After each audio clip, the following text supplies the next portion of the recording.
Welcome, everyone. This is your friend, the DN What If, here with another exciting fanfiction. Today, we're diving into the story of What If My Hero Academia was not only focused on Japan? If you enjoy this video, don't forget to hit that like button and subscribe for more fanfiction content just like this. Now, let's get started with the fanfic. Screams echoed from the blackening and burning building as sirens blared from afar. Flames roared and smoke spread through the air and into the sky. People gathered and watched. They discussed in hushed whispers, with many sending worried sidelong glances at the apartment building up in flames. The buildings adjacent to the three-story apartment were growing burnt from the flames nearby. The heat from the fire could be felt by the crowd, and some pulled out handkerchiefs to wipe the beads of sweat from their foreheads. Despite this harrowing image, the people watching were not greatly panicked. This was because they trusted the heroes to save the day. A terrified shriek sounded from inside the burning building. Then footsteps bounded closer to the entrance. Out walked a man in red with a sinister smirk. One of his hands was raised and held a child by the neck. The poor boy dangled helplessly as tears poured from his eyes. The villain held a knife up the boy's neck with his other hand. There were three heroes on the scene. One was Backdraft, who worked towards putting out the fire with his hoses. Another was Kamui Woods, a wood-based hero weak to fire. When he had arrived on the scene, he had complained and lamented about being unable to help, but he felt even more useless now that there was a boy being held hostage. The final hero was a relatively unknown hero, having only recently debuted. He was a flashy hero whose quirk did provide much help in this situation. He was a strength-based hero, but being able to punch strong was not much use against flames, and his hero suit did not provide much protection against fire. Seeing this scene, they concluded they would not be able to anything to help. They would have to wait for another hero with a more suitable quirk to show up. They believed that was all they could do. Let's see how tough you heroes are now. This little boy will die by my hands, and you can't do anything to stop me. Listen to me, he won't die if you give me a safe passage through the crowd and give me money. After all, you heroes are paid well, aren't you? Maybe if I'm feeling particularly nice, I'll let you know how many people are still in the building.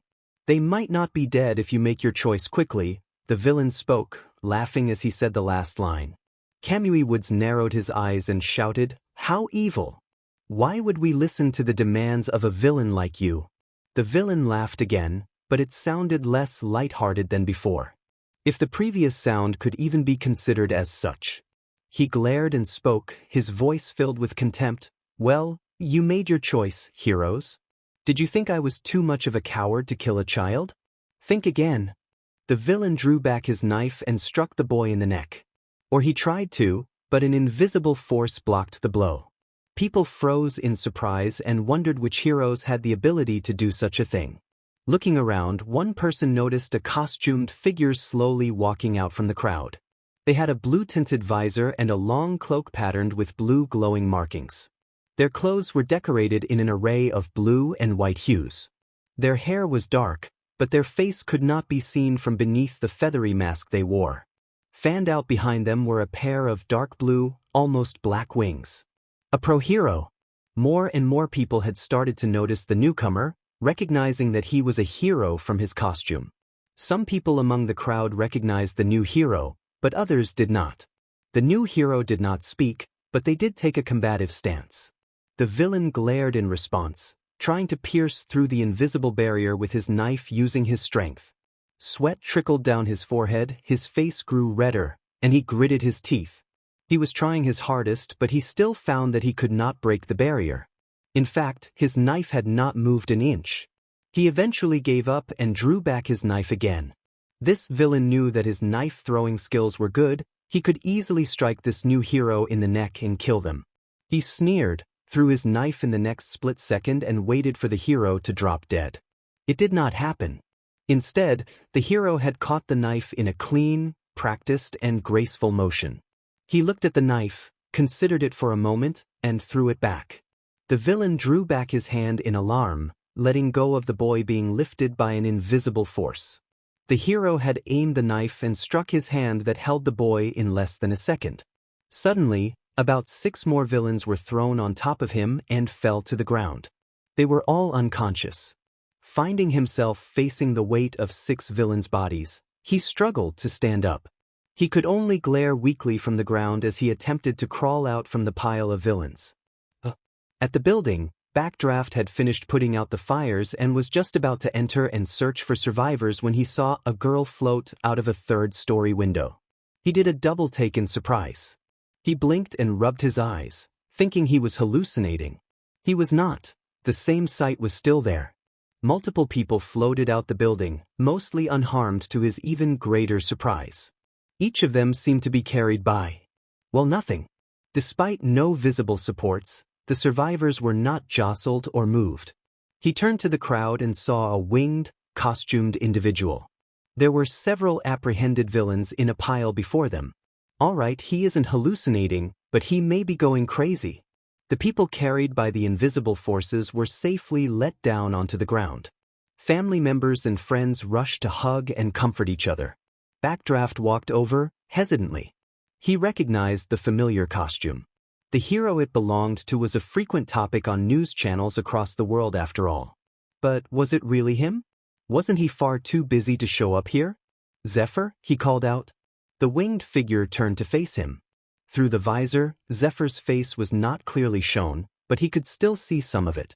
The figure's expression remained cold and calm, unperturbed by all the eyes on him. He tilted his head slightly, indicating for him to speak. Zephyr rarely spoke and did not take offers on interviews. He acted indifferent, distant, and lofty, but he also cared. He was a pro-hero after all. Did you come here to back us up? He asked. Zephyr was often called to back up heroes all across the world. He was a Canadian pro-hero, but was known as the world hero. Nobody knew his maximum speed and he never seemed tired. He was the fastest hero in the world. Even after setting multiple world records in flight times and flight speeds, he had not been out of breath. Only his winded appearance showed he had been flying at high speeds. He was said to have circled around the world 5 times in 10 minutes flat, while slowing down multiple times to save people, defeat villains, and solve crimes along the way. The only indication of this achievement was his winded, Messier appearance and his moderately heavier breathing. It was an event known as the establishment of the Sky Pillar in history books. It could have been a rumor blown out of proportion. But with a rumor of that scale, there had to be some truth to it. Backdraft was not sure. Zephyr was a bit of a mystery. Zephyr nodded. He then reached his hand into his jacket and pulled out a small wallet. He stared at it for a few seconds, plucked out a card, and held it out for the 3 other pro-heroes to see. It was his hero license. It was a Japanese hero license. With some details blacked out, but the parts shown revealed that he was indeed pro-hero Zephyr. There was no surprise in Zephyr having a Japanese hero license. He had licenses from countries all around the world. It was an agreement between the Public Safety Heroics Department of the Canadian government, Zephyr, and another country's government. It gave Zephyr permission to perform his hero duties in that specific country. There were likely other legal procedures and stuff alongside it, but Backdraft was no law major. The sirens now sounded close, indicating the police had arrived. Firefighters' trucks and ambulances were also here. They took care of the aftermath, arresting villains, taking care of victims and survivors, dousing any remaining flames, and getting testimonies from witnesses. One police officer came up to the Backdraft and the rest of the heroes, asking for their testimonies. Zephyr raised his license, allowing the officer to read and scan the code to confirm its authenticity. There was a beep and a green light. Then, Zephyr quickly wrote out his statement on the paper given to him and handed it to the officer. Zephyr waited until all the villains were handcuffed. He nodded to the officer and spread his wings, taking off towards the sky. Backdraft watched as he flew higher and higher before he beat his wings and took off. He was incredibly fast and was out of Japan before 10 seconds had passed. If Backdraft had blinked, he would have missed Zephyr's departure.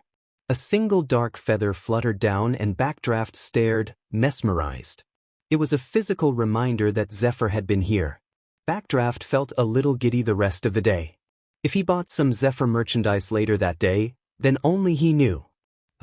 About 3 hours after the apartment fire incident in Japan, the dark-winged Zephyr finally returned to Canada.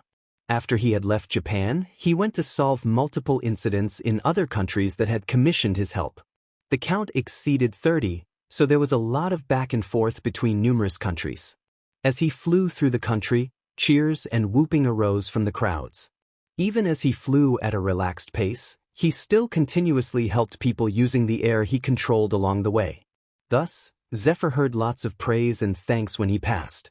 He slowed to a stop, his wings folding closed behind, and he looked up. The Atlas Hero Agency, located in Atlas City, Canada. The Hero Agency was actually shaped like a large tree. Meant to resemble a world tree, there were elevators in the center used to access all the floors of the Hero Agency. Within each of the floors, there were multiple departments and teams for specialized work and hero work. Outside of the agency were 4 buildings in a square formation surrounding the tree. They were each about half the height of the tree. These were where most of the sidekicks were located. Each of the 4 buildings corresponded to a pillar of Canada. Guests and hero interns also tended to be received here. Meetings of importance were held inside the actual agency. Atlas Hero Agency was founded only a few years ago by the Pillars of Canada. Currently, its prestige and fame has reached the level of the likes of UA High School and All Might. In fact, Atlas City was named after the Atlas Hero Agency to appreciate its efforts to preserve peace. Zephyr landed and entered the agency. He walked inside one of the 4 elevators and took out his Canadian Hero license. It served as an ID inside Atlas. It would determine which floors Zephyr could access. The elevator scanner scanned his license, and then buttons correspondent to the floors of the agency lit up. He could only access floors whose buttons were lit up. If a button did not light up, he was not allowed access on that floor. He pressed 2 of the lit-up buttons, one for the floor and the other for the doors. The doors shut and the elevator started moving up. Looking around, he could see some other elevators moving up and down. There were 4 elevators in the middle of the tree to help manage the stream of workers in the agency. Throughout the agency, there were other elevators used to move up and down floors as well. Though only the center elevators could access all the floors. The elevator doors slid open and Zephyr stepped out. He saw a woman in formal wear with sharp, narrowed eyes. "Zephyr, the Public Safety Heroics Department head has a new mission for you," she stated. "You will be absent from any non-relevant hero duties during the mission. The other 3 will cover for you. Meet the department head in his office for further details." She turned to leave, stepping into the elevator. He watched her figure go down in the elevator, looking over her papers with a stern expression. Then he left for the department head's office, but not before giving a brief glance out the window at the graying skies. The full moon shone brightly in the night, stars adorning the sky like the jewels on a crown. The wind howled, covering the land in a blanket of cold air. Amongst the rustling of trees, an owl hooted. After its call, it swooped down to snag a field mouse digging for roots. In a basement, old with cobwebs and dust in the corners and along the walls, a small group of people rested on chairs at a table. There were 2 candles and an old rusty headlamp placed on the table. There was one person who sat in the center, near the dimming lamp. "When will the operation be underway?" they asked in a low voice with a bit of a rasp. "In about a week, boss. The preparations are commencing their final stages, though the drag and quirk divisions are lagging behind," a person off to the side said. "Get them back on track," the boss yelled, slamming their fist down onto the table. The table creaked and shook in response. Cries of "Yes, boss," rang throughout the room. It's happening. "All this strong work won't be for nothing," the boss said, placing a suitcase onto the table with a bang. They ran a hand along the surface of the suitcase lovingly before clicking it open. Inside were stacks of money and a detailed map of the plan with red circles around 4 locations. The boss smirked and their eyes lit up joyfully. They would enjoy this. Everything was perfect. Now if their subordinates succeeded, they would finally get what they want. The excitement had not died down yet. It had only been 1 day since All Might, the sole pillar and #1 hero of Japan and the symbol of peace, had chosen him to become his successor. All Might believed in him and wanted to pass on his quirk. It felt almost absurd, the very idea seemed unreal, but it was the truth. A transferable quirk. Most of all, he could be a hero. All Might said he could be a hero. That night, had been the happiest feeling he had in several years. He had been scared to think back on it, fearing he would shatter an illusion and reveal it was all merely a dream. When he had come home, his mother had fussed over him and thoroughly scolded him for his reckless actions. Even so, he had not stopped smiling the entire time. His mother had seen that and just ended up hugging him for a long, long time. They had cried together, each for different reasons, but nonetheless, they had felt happy. The next day was so incredibly normal in comparison that it was relieving. After all of what happened the previous day, Izuku needed a break. He handled and did things as usual, but for some reason, there was a constant warm and fuzzy feeling in his heart. It was a welcome change. During school today, Kaken had been quieter than usual. Then, he had cornered Izuku after school. He held him by the collar and spat, "I didn't need your help, Deku. Are you trying to make me owe you something? Trying to play hero again? You useless little, I could have dealt with it on my own. I didn't need your stupid help." Izuku shook his head and responded meekly, "That wasn't my intention, Kaken. I wasn't thinking clearly. And then I just acted." The spiky blonde did not speak, but he did blow up part of the wall next to Izuku's head. He narrowed his eyes at Izuku's squeak in response. He growled, "Some quirkless weakling like you could never amount to anything," and then stalked away, his hands in his pockets. Izuku took this chance to sprint away from the school as quietly as he could. He was not sure if Kaken would be back, but he did not want to risk it. Once he was out of the general area of the school, he thought about what happened. Izuku was not very smart, his grades spoke in length about that, but he noticed Kaken seemed more subdued. Something had changed and Izuku had an inkling why. Ding. That was All Might's ringtone. Was he messaging him? He fished out his phone from his bag and 3:27. The beacon. Meet me tomorrow at 4 p.m. at Takoba Municipal Beach Park. All Might had texted him, and Izuku nearly jumped with joy. He smiled. All Might would always be his hero and he felt better at the thought of it. He replied with a "got it." It was a bit strange texting so casually to All Might of all people, but he had assured him he would prefer that. So Izuku restrained himself a bit from his fanboy enthusiasm. Tomorrow, which meant Izuku still had time to kill later. He took his standard route home. His mother called from the kitchen, "Izuku, dinner will be ready in about an hour." "Okay," he responded. He entered his room and turned on his laptop. He began to search for recent activities on some hero news channels. All Might had been involved in 10 cases from this morning to noon, though his activity died down later in the day. It was not strong to keep track of All Might's activities. News channels had always flocked to where the symbol was. In comparison, despite having similarly equal status in hero society ever since his debut, Zephyr was infinitely harder to track. He solved cases from all across the world and the information was much harder to come by. He managed to find one of Zephyr's cases in the Japanese news network. Zephyr had not flown down to deal with it. Villains had laid claim to a mall in Tokyo and they held hostages. Izuku frowned as he wondered why the villains did not keep an eye out for the Sky Pillar. Zephyr was known worldwide for his speed. He could have easily arrived in a few minutes and defused the situation. In any case, the renowned hero had sent some invisible force, which was definitely controlled winds, down to take down the villains while they were distracted by the other heroes at the scene.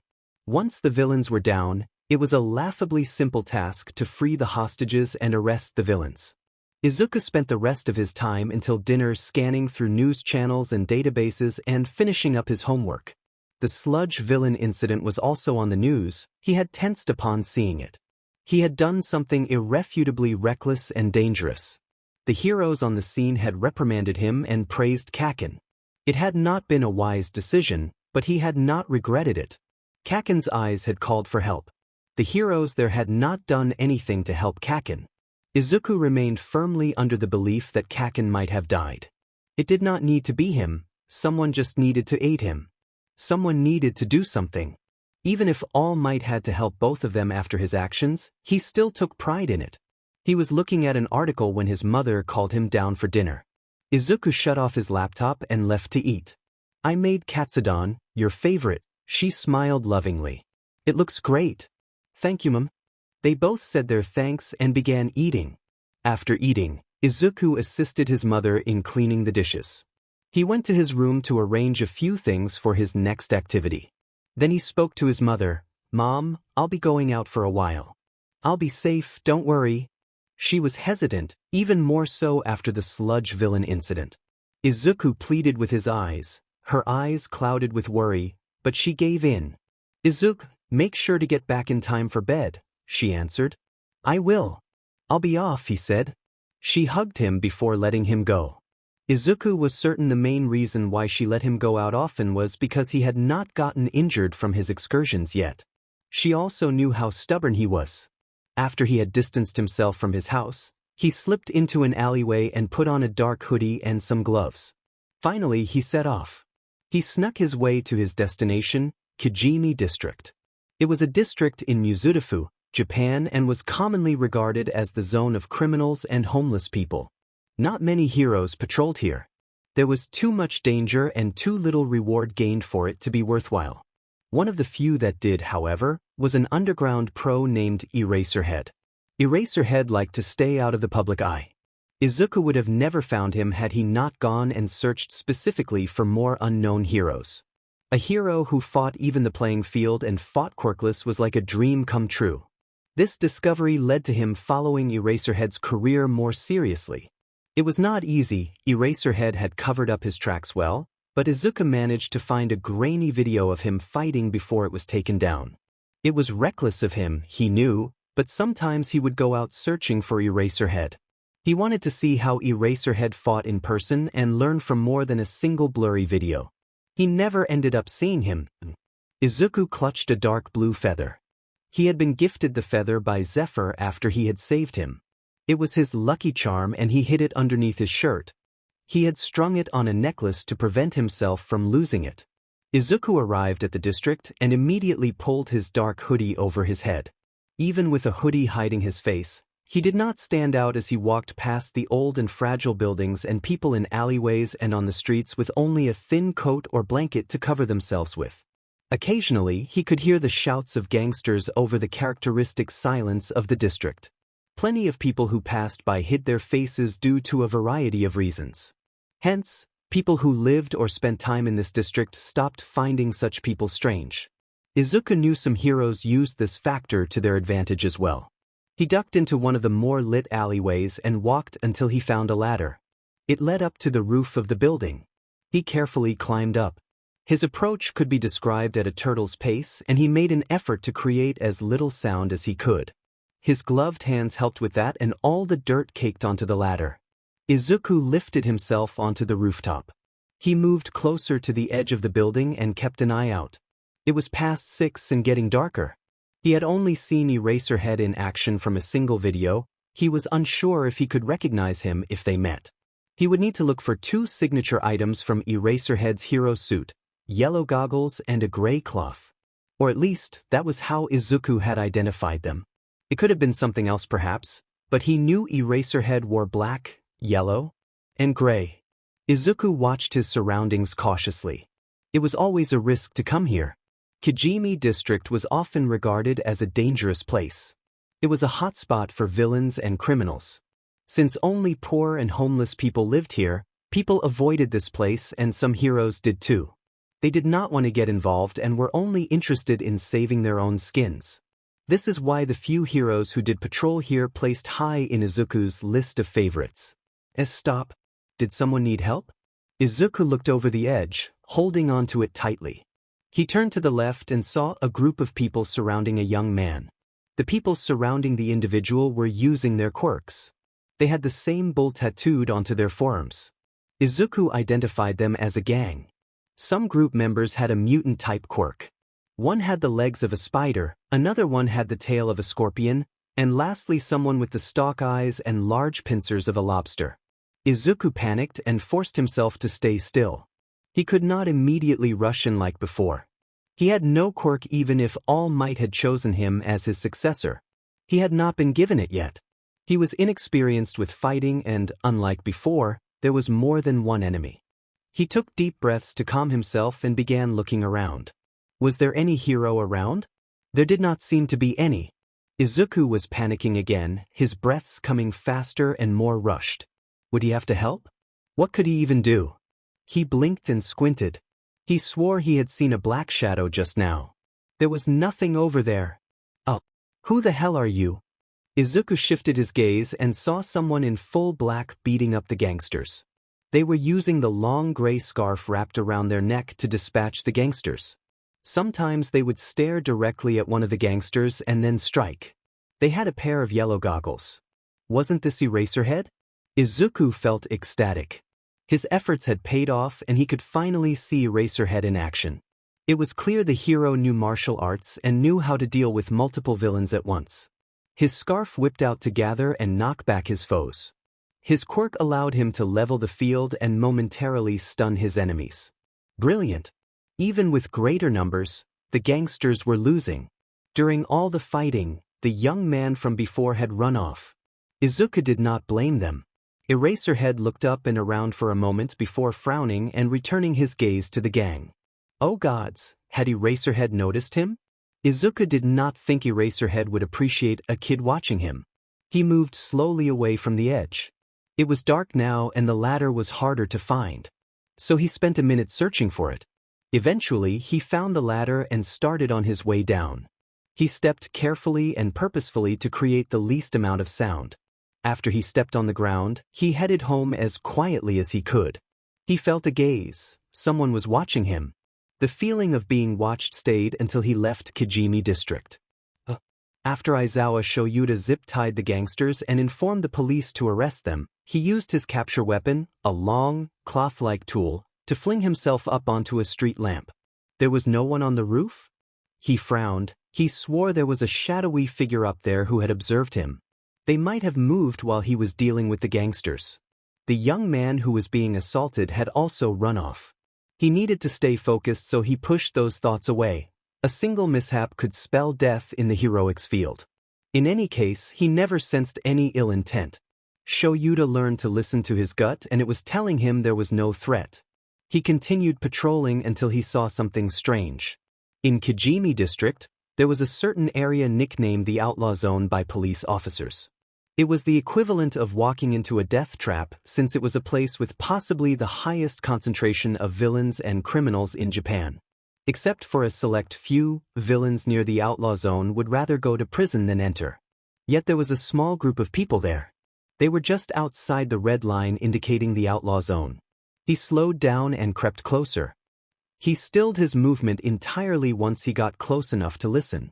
Boss, is the second branch here yet? We've been waiting 10 minutes past the meeting time and people are getting suspicious. No one waits outside Lycoris like this, one person said, facing the boss. This person seemed to be the only one possessing a mutant quirk among the group. Of their back was covered in rows of green bristles and they had a green and dark brown pattern body. Besides that, they had a mostly human shape since only their back was mutated. The boss paused for a moment and responded, "We're leaving." They might have got caught up in something.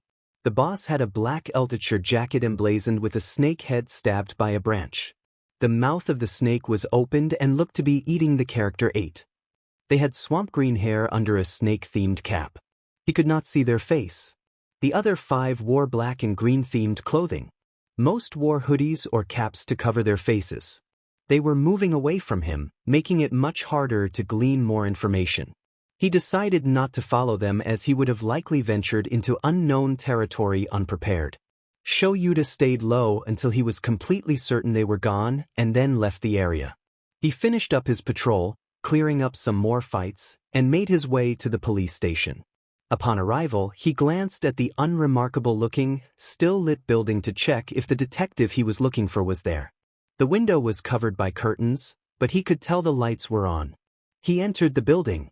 The receptionist turned, the locks of her hair moved and shimmered a holographic sheen. "Hello, how can I help you?" "Direct me to Detective Tsukachi," he said. "Do you have an appointment?" she asked, narrowing her eyes. Seeing Tsukachi did not require an appointment. She was merely suspicious of him. Even if he was a pro-hero, he did not look like one traditionally. His outfit was practical but did no good at conveying his hero status. He sighed and presented his hero license to the receptionist. She widened her eyes. Ah, yes, he is in his office. He should be available. I will call him down in a moment. No need, I know where his office is, Shoyuta said and took off, stunning the receptionist. He made his way to Tsukachi's office in a practiced manner and stood before the door. He knocked and heard Tsukachi's voice. There's someone at the door, wait a moment. Who had he been addressing? The door opened and out popped Tsukachi, who looked like an ordinary guy in a police uniform. He was someone who would be quickly forgotten in a crowd or on the streets, which did wonders for his job as a police detective. Eraserhead, Tsukachi murmured in momentary surprise before collecting himself. He stepped aside to allow Shoyuta to enter. I didn't expect to see you here. Has something happened? There was someone else inside, a person enshrouded in a dark suit fit for combat and decked out with strings of beads on their wrists and ears. There was a string of beads twisted around their body, much larger than the others. They had a few pouches on their belt. Finally, they wore a dark mask and had dark hair at neck length. Tsukachi blinked, eyes turning to the stranger and before landing back on Shoyuta, this is someone I've been helping get acquainted with our hero system. The stranger shifted their position on the chair they were sitting on to face both Tsukachi and him. Who is this? They asked Tsukachi. Their voice sounded a bit unusual and almost electronic. Shuta's eyes narrowed at their neck, finding a small black choker equipped with a device. A voice changer? He asked, glancing at Tsukachi with barely concealed suspicion and raising an eyebrow when he nodded in reply. Who are they? He turned to Tsukachi, repeating the question from before. All right, let me introduce you to. This is Underground Pro Hero, Eraserhead. He is a friend of mine. Tsukachi waved a hand at him. He did the same to the stranger, and this is Prayer. Prayer? Yes, he was an underground pro hero of Canada who decided to transfer to Japan's Underground Heroics Agency. How suspicious. He's fluent in Japanese. If it were not for a few inflections, he would have assumed the hero was a native. Yes, he told me he practiced rigorously before coming here. Hello, Eraserhead. I am the Underground Pro Hero Prayer. Tsukachi is helping me adapt to Japan because the last person had an emergency call he needed to attend to, Prayer said in a calm, monotone voice. Tsukachi sighed. I happen to be the most suitable and available. He fell silent, listless in thought. Suddenly he perked up, mouth slightly open. He faced Shoyuta, more eager than before, and asked, Eraser, how much importance does what you came here for hold? Can we discuss it at a later time? Shoyuta considered and then said, It can. We can arrange a meeting. I did turn up out of the blue. Good. Then let's have you and Prayer patrol together for the week. What? Prayer needs to undergo a trial run so we can test his capabilities. We don't know much about the underground in Canada, after all. Luckily, he hasn't been a pro hero for too long, so there are few habits to break. I was going to appoint a supervisor, but you'll fit the role just fine. My patrol is over already, he stated, his lips a flat line. I know, he'll go with you for your next patrol.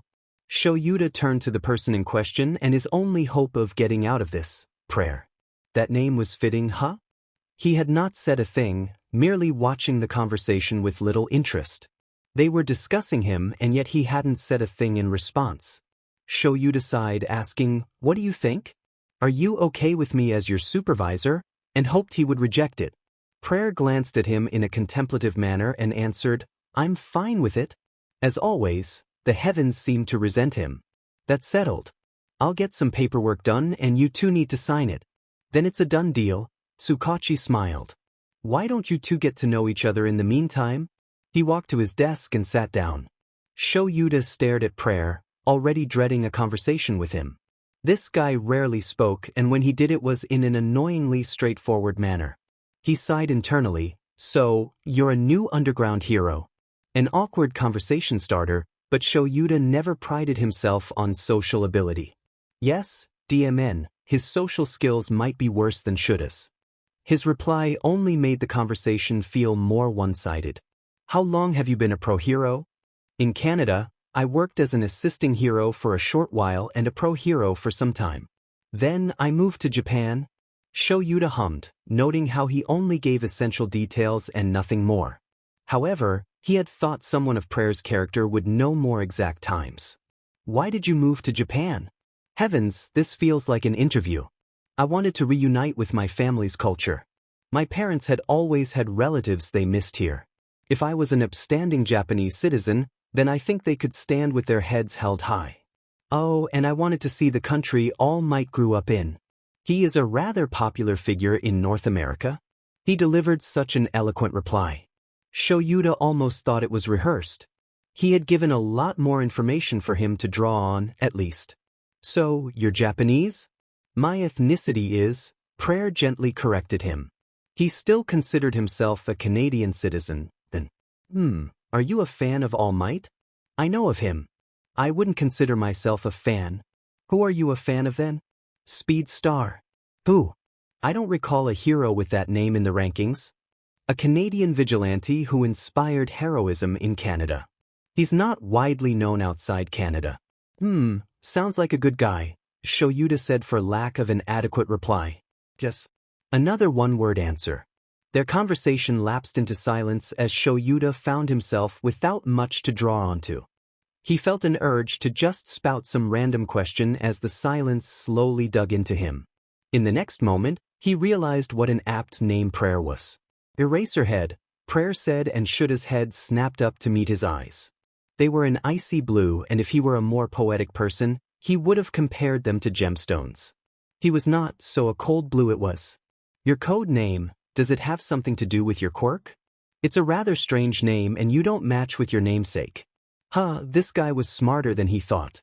He didn't want to give too much away, but Prayer would be going on patrols with him for a week, so he would have to explain anyway. Yeah, it does. My quirk erases other quirks temporarily. A good quirk, Prayer said, and then eyed his scarf. It was a bit too long to serve as mere decoration. But you would need a viable weapon? He decided to answer the silent question. He nodded. I'd use it as a sort of weapon. Like a grappling hook? He nodded in reply. You know my quirk, so what is yours? Shoyuta questioned. There is a constant barrier around me. It follows my will. In other words, a mutation quirk of a barrier able to constantly protect the user. A good quirk, though it doesn't serve much offensive capability. The beads must be weapons, then? Hand me one of your beads, he said, holding his palm out. Prayer did not question him, immediately taking off one of the bead bracelets on his wrist. He dropped it onto his palm. Shoyuta bore the sudden weight with a grunt. It must weigh about 10 kilograms. He stilled and pondered as he returned the beads. It would need to be heavier to be a good weapon. Unless your attacks are weighted, he tilted his head, studying Prayer's reaction. There was a hint of acknowledgement in his eyes, but he could not see his expression past the mask. Prayer nodded and opened one of his pouches, revealing more beads. Heavier, he explained.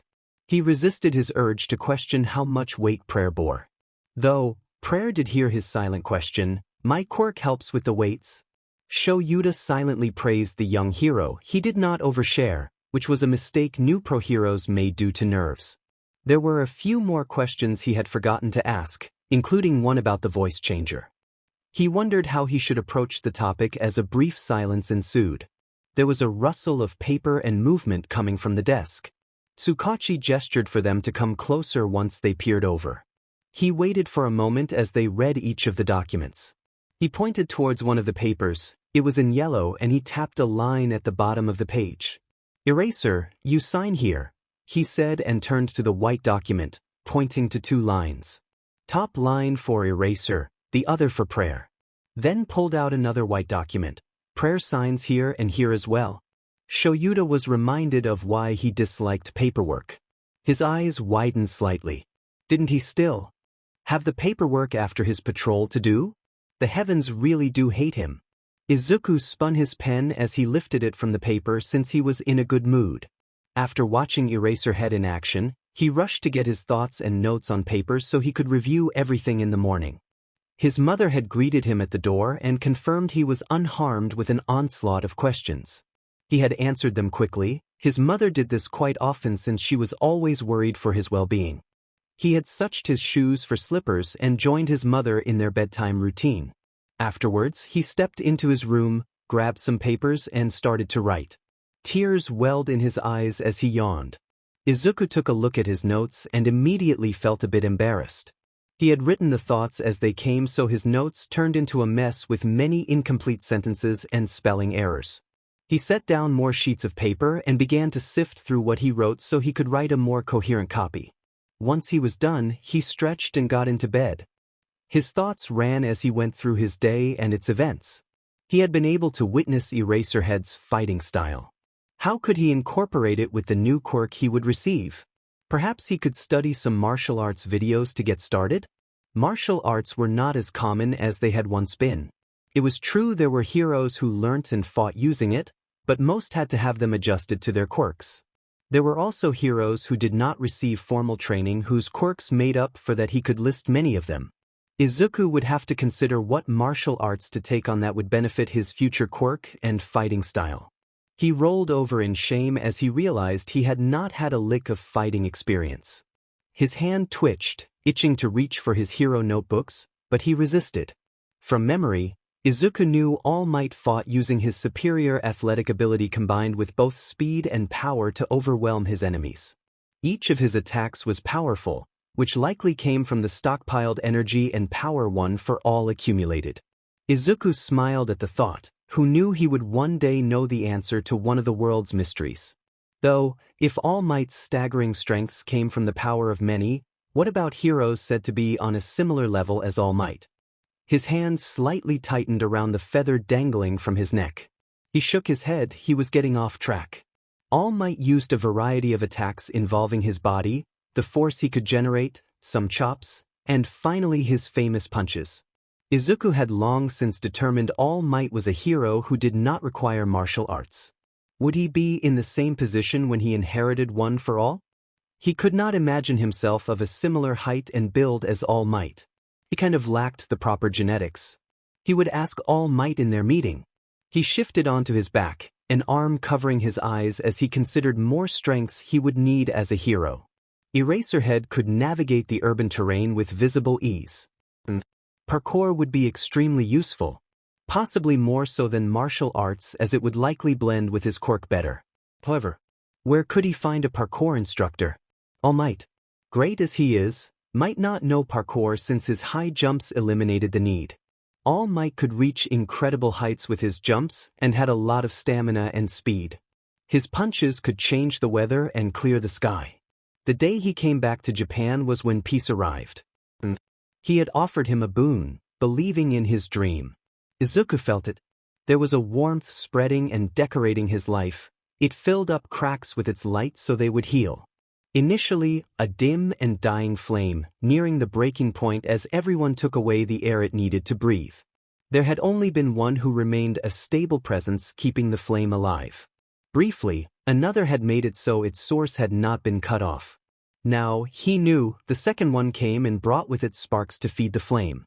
Truly, All Might he was. A symbol. He did usher in a new era of peace, a symbol of peace. But for Izuku, Izuku packed his bags the moment the speakers chimed to signal the end of the school day. He lingered for a minute watching Kaken. Kaken was talking with his two friends and seemed intent on ignoring Izuku. Something had changed after the sludge villain incident and Kaken had been tense. He did not fault him for it. Kaken could have suffocated while the heroes were floundering. Perhaps, since Izuku had been involved in the incident, Kaken did not like being near him. Knowing him, he would be able to recover and regain his confidence since he was a strong person. He left the building and made his way home. He needed to bring a meal to the beach. His mother greeted him at the door with a bento in hand. He gratefully took it and left for Takoba Municipal Beach Park with butterflies in his stomach. He had told his mother in the morning to prepare food for an outing since he was going to spend time with his friends. She had widened her eyes and gasped before hugging him tightly and combing her hands through his hair. She had said she was proud of him and looked forward to meeting his friends. He felt guilty for lying to her and had covered his face using the hug. As he turned, he could see the beach in full view. He could make out a tall, skinny man with blonde hair in the distance, standing on some of the still visible sand. He lengthened his strides to reach him faster. The smaller version of All Might beamed as he arrived. Midoriya shounen, you're here. What's all this? He asked tentatively, staring down the mountains of trash heaped upon the beach. It nearly covered every part of the beach. It was likely years' worth of trash. This beach used to be appealing. Did you know that? All Might said with a note of nostalgia. He patted an old refrigerator, a small part of the trash enclosed around them. He shook his head. I didn't. I remember there used to be people who hung out here, children chasing one another around, and some diving to admire the ocean's beauty. It sounds like you had some great memories here. I did, he said, trailing off as his eyes grew a bit glassy. He shook his head, perking up and smiling. Midoriya shounen, you'll be helping me out. Wouldn't you like for this beach to be cleared and for people to play and grow up here again? That sounds wonderful. What will I be helping you with? All Might stood up, took some rope from his pockets, and wrapped them around the refrigerator. He threw out the remainder of the rope, which had become 2 loops, and gestured for him to head over. Izuku tilted his head and walked to All Might. What are you doing? Midoriya shounen, I will be securing these to you, he said and picked up the ropes. Izuku nodded and watched as All Might made a H's with the loops for his torso. He dusted off his hands. Now, wait until I give you the signal. All Might buffed up, entering his muscle form and jumped lightly on top of the refrigerator. He gave a thumbs up. What? Start pulling. We want the trash off the beach, so we'll be starting with this. He stared, speechless for a moment. Izuku blinked. I don't think I can carry this. You won't know until you try. Now start pulling. He gaped, realizing All Might was dead serious. He grabbed the ropes, dug his heels into the ground to help stabilize himself, gritted his teeth, and attempted to step forward. He stopped, feeling the strain in his arms already. He gasped for breath as he heard All Might commenting on something, but he did not register any words. He grasped the ropes and tried once more. His legs shook and he released the ropes as he fell. Izuku groaned, why am I dragging trash at this beach, anyway? You're ill-suited to be a vessel, All Might stated, using his phone to snap some photos. Izuku felt tears welling up in his eyes, and his body shook. You said? I was worthy. Or was that a lie? Was All Might just like everyone else? Midoriya shounen, questioned All Might, interrupting Izuku from spiraling. I meant your body isn't ready, he clarified, his eyes gentler. He jumped from the refrigerator and patted Izuku reassuringly on the back. One for all strings together the physical strength of multiple people and combines them into one. Right now, your body isn't ready for it. It would cause your limbs to fly off. Izuku's voice cracked. Am I limbs? He glanced around him, nursing his sore arms while doing so. So I'm training my body by hauling trash? We discussed this earlier, didn't we? This beach has been covered like this for years. I heard it was something to do with the currents making trash drift ashore. Then people started to dump their garbage here illegally. In the end, residents stopped coming. Hero work used to involve lots of volunteer work, but nowadays young heroes do it for glory, fame, and money. All Might smiled as he started to crush the refrigerator. It became a flat rectangle as All Might declared, hero work is about volunteer work. Never forget that. Let's bring back this appealing ocean view. Izuku saw the trash fly away from the force he produced when the refrigerator was crushed. The sun cast a dazzling light over the horizon he could now see. If this sight spread all over the beach, with clear white sand and soft sunlight. His lips hooked up at the thought. Yes, he exclaimed, eyes shining. All Might laughed cheerfully. Speaking of which, Midoriya shounen, don't you want to attend you? I do. Izuku wrung his hands nervously. He determinedly looked at the sand instead of All Might. I know there are lots of other hero schools and that I'd have a better chance getting in any one of them than you, but UA is your alma mater, All Might. So, I want to try to get in. All Might walked over to his bag and took out a stack of papers, and I will be helping you with that. I've prepared this. He showed the papers to Izuku with a proud grin and flipped through them. This is... Right you are. I've dubbed it the American Dream Plan. It's a detailed schedule to train you in 10 months for UA, he said. Then he raised an eyebrow, shifting the intense shadows on his face. Midoriya Shounen, your expression is a bit strange. What is it? I understand this is a very strong plan. Can you not do it? That's not at all might. I know I have to work harder than anyone. It's why I'm considered heir. I want to ask you something. Ask away. Questions are good. He pressed his lips into a flat line. Well, see, can you add some parkour and martial arts into the schedule? He shut his eyes, not wanting to see All Might's expression, and flailed his hands around in a panic. All Might laughed. By your tone, you had me thinking it was something more serious. Of course. In fact, I appreciate you telling me instead of doing it secretly on your own. Parkour is a good idea, though I'm not very good at that myself. Let me see if I can get an instructor for that.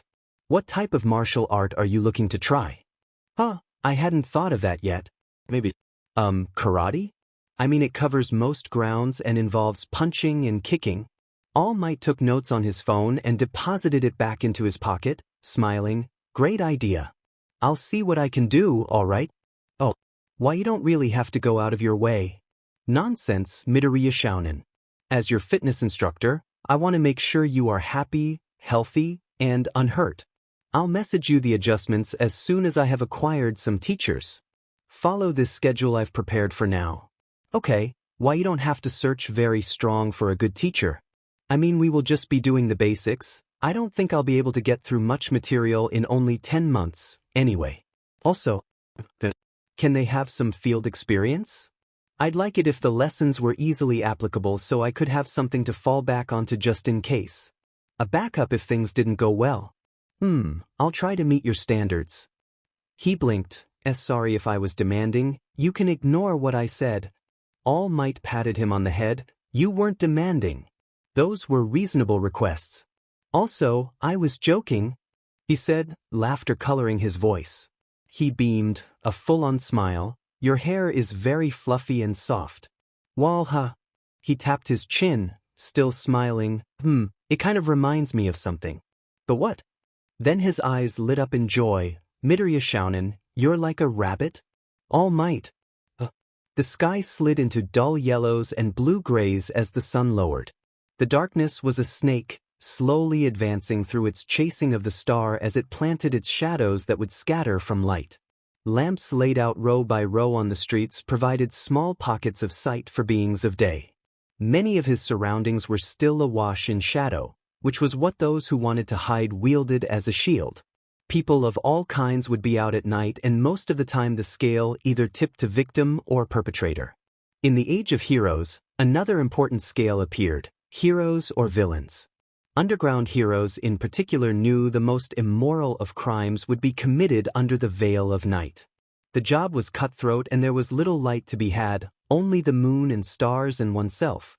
One such underground hero was seated at a desk, waiting for his partner to show. He adjusted his capture weapon, checked his pouches, and reaffirmed the location of his 2 knives for the 3rd time. Since he wanted to save the battery of his phone, he grew bored as he waited. He heard the keys clicking as Tsukachi typed on his laptop. Tsukachi looked up. Eraser, he should be showing up soon. Don't be so impatient. We still have about 10 minutes before your patrol begins, which we should be using to prepare. Underground heroics is no joke. I'm leaving as soon as the patrol begins. If he doesn't show, Shoyuta gritted his teeth and then carefully fixed himself a blank look as he heard a knock. He stood up and opened the door. You're late. I'm removing marks from your assessment. Eraser? Tsukachi's eyes widened. Shoyuta watched as Prayer's icy eyes narrowed for a second, but his mask prevented him from reading the rest of his expression. The mask served its purpose well. Prayer dipped into a bow. I apologize. I encountered more villains than I expected at my day job, and turned to Tsukachi. Tsukachi nodded. You're actually on time. Eraser is just picky. But you encountered villains at your day job? Prayer explained. There were some incidents, but they were dealt with swiftly. I ran later than usual since I had to give some statements. Shoyuta noted how vague the details he gave were. Was he aware of Tsukachi's quirk? Shoyuta sighed. Tsukachi, we'll be going now. I am not listening to small talk. He stood up to leave. Tsukachi shrugged and refocused on his work. Prayer stepped outside and Shoyuta followed, shutting the door closed behind them. Prayer spoke, "Apologies. Promise to be earlier next time." "There might not be a next time, you don't seem very promising. However, if you impress me enough, I'll see you tomorrow."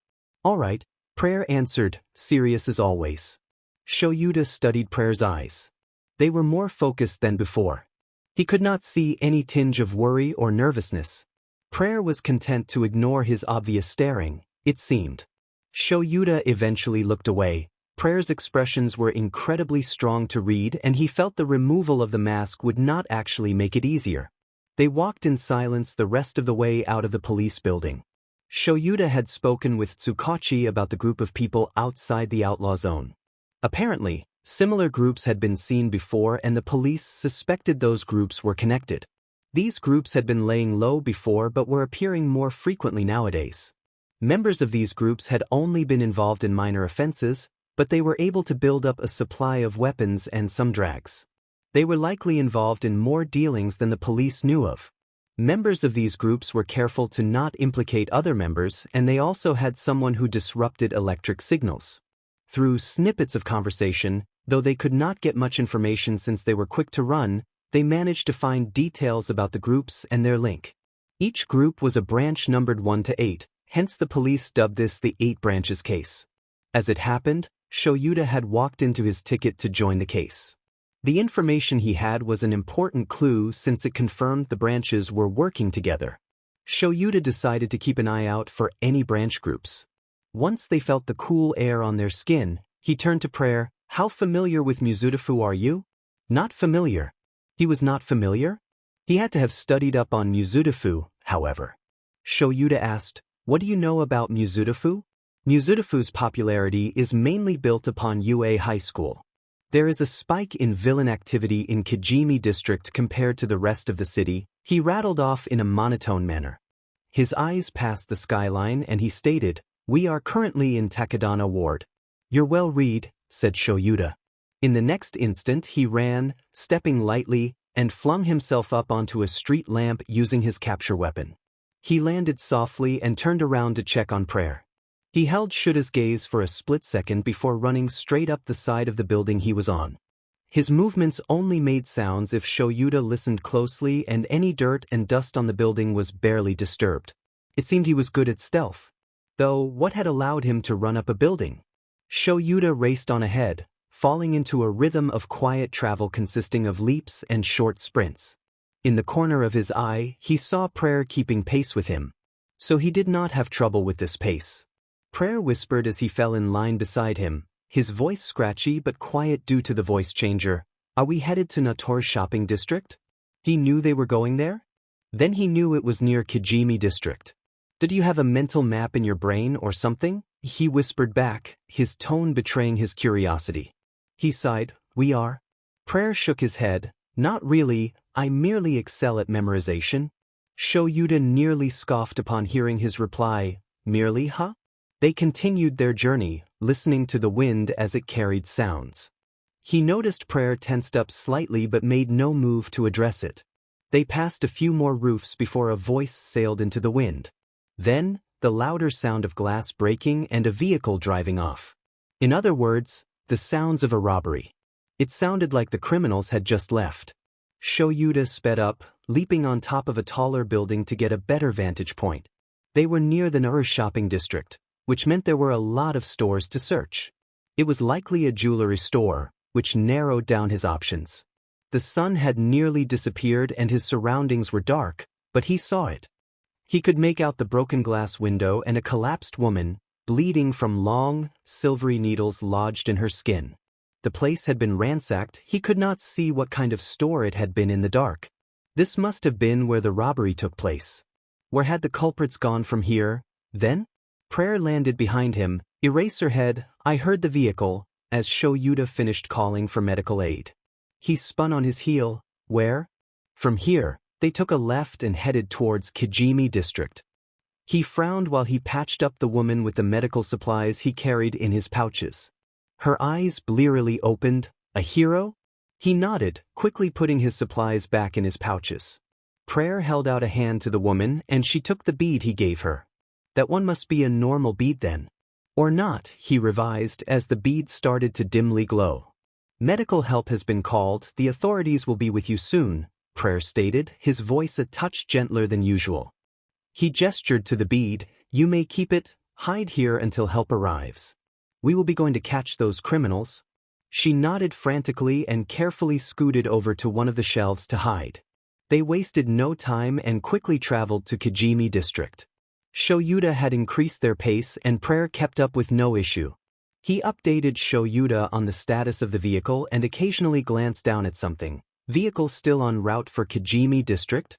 How are you hearing them? Prayer shook his head, I'm not, and held up a small tracking device. I only heard the sound of the truck and their voices. I threw in a bead to track them.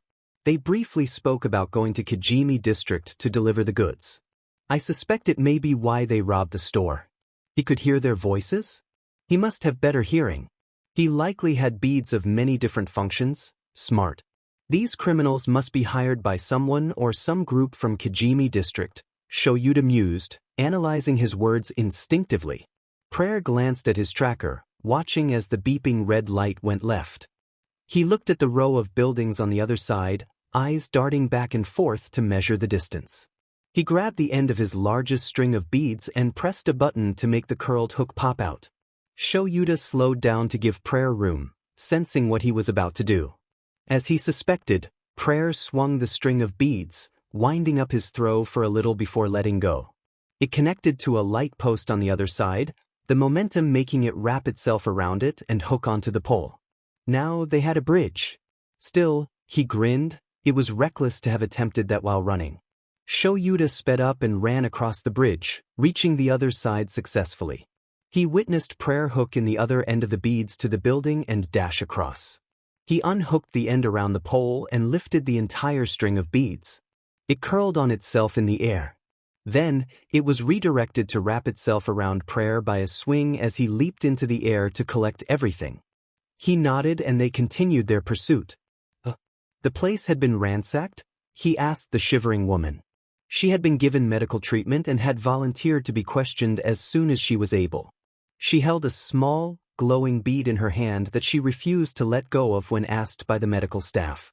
She nodded, eyes still widened in fright. Yes.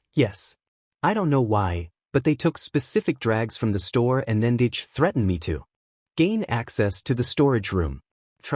I tried to get them to stop.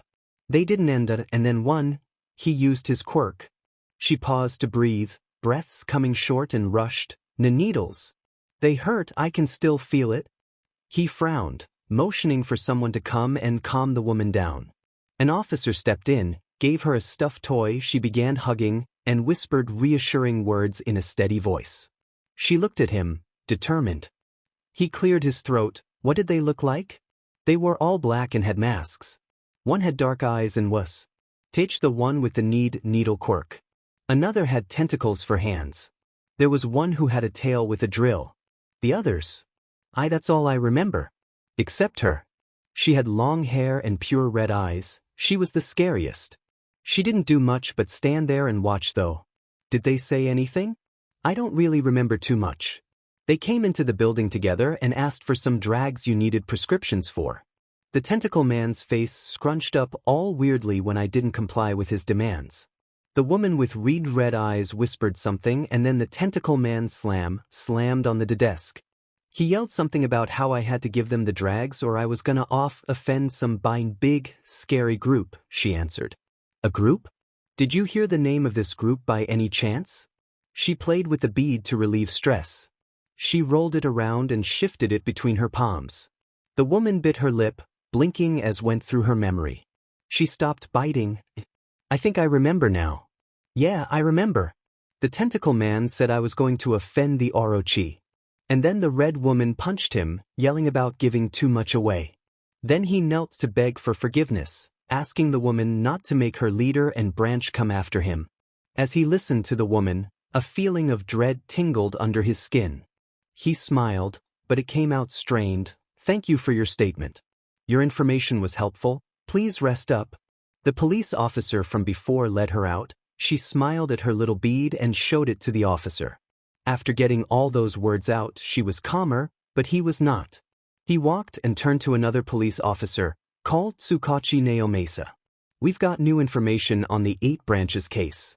Or perhaps the Orochi case now. The curtain fell when the sun finally set and the night settled in the sky. The darkness reigned over the light and creatures of night roamed the grounds now. Despite being an underground hero, besides some camouflage, he was not at all equipped to deal with the night.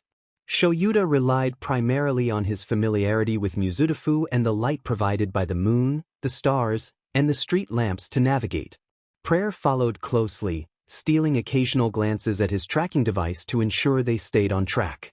He leaped across another roof. "We need to discuss plans," he said as Prayer landed behind him. A pair of cold eyes darted to him, nodding slowly, and then moved back to looking straight ahead. He internally sighed. It was up to him to direct the conversation. Again. "What did you see in the store?" he inquired.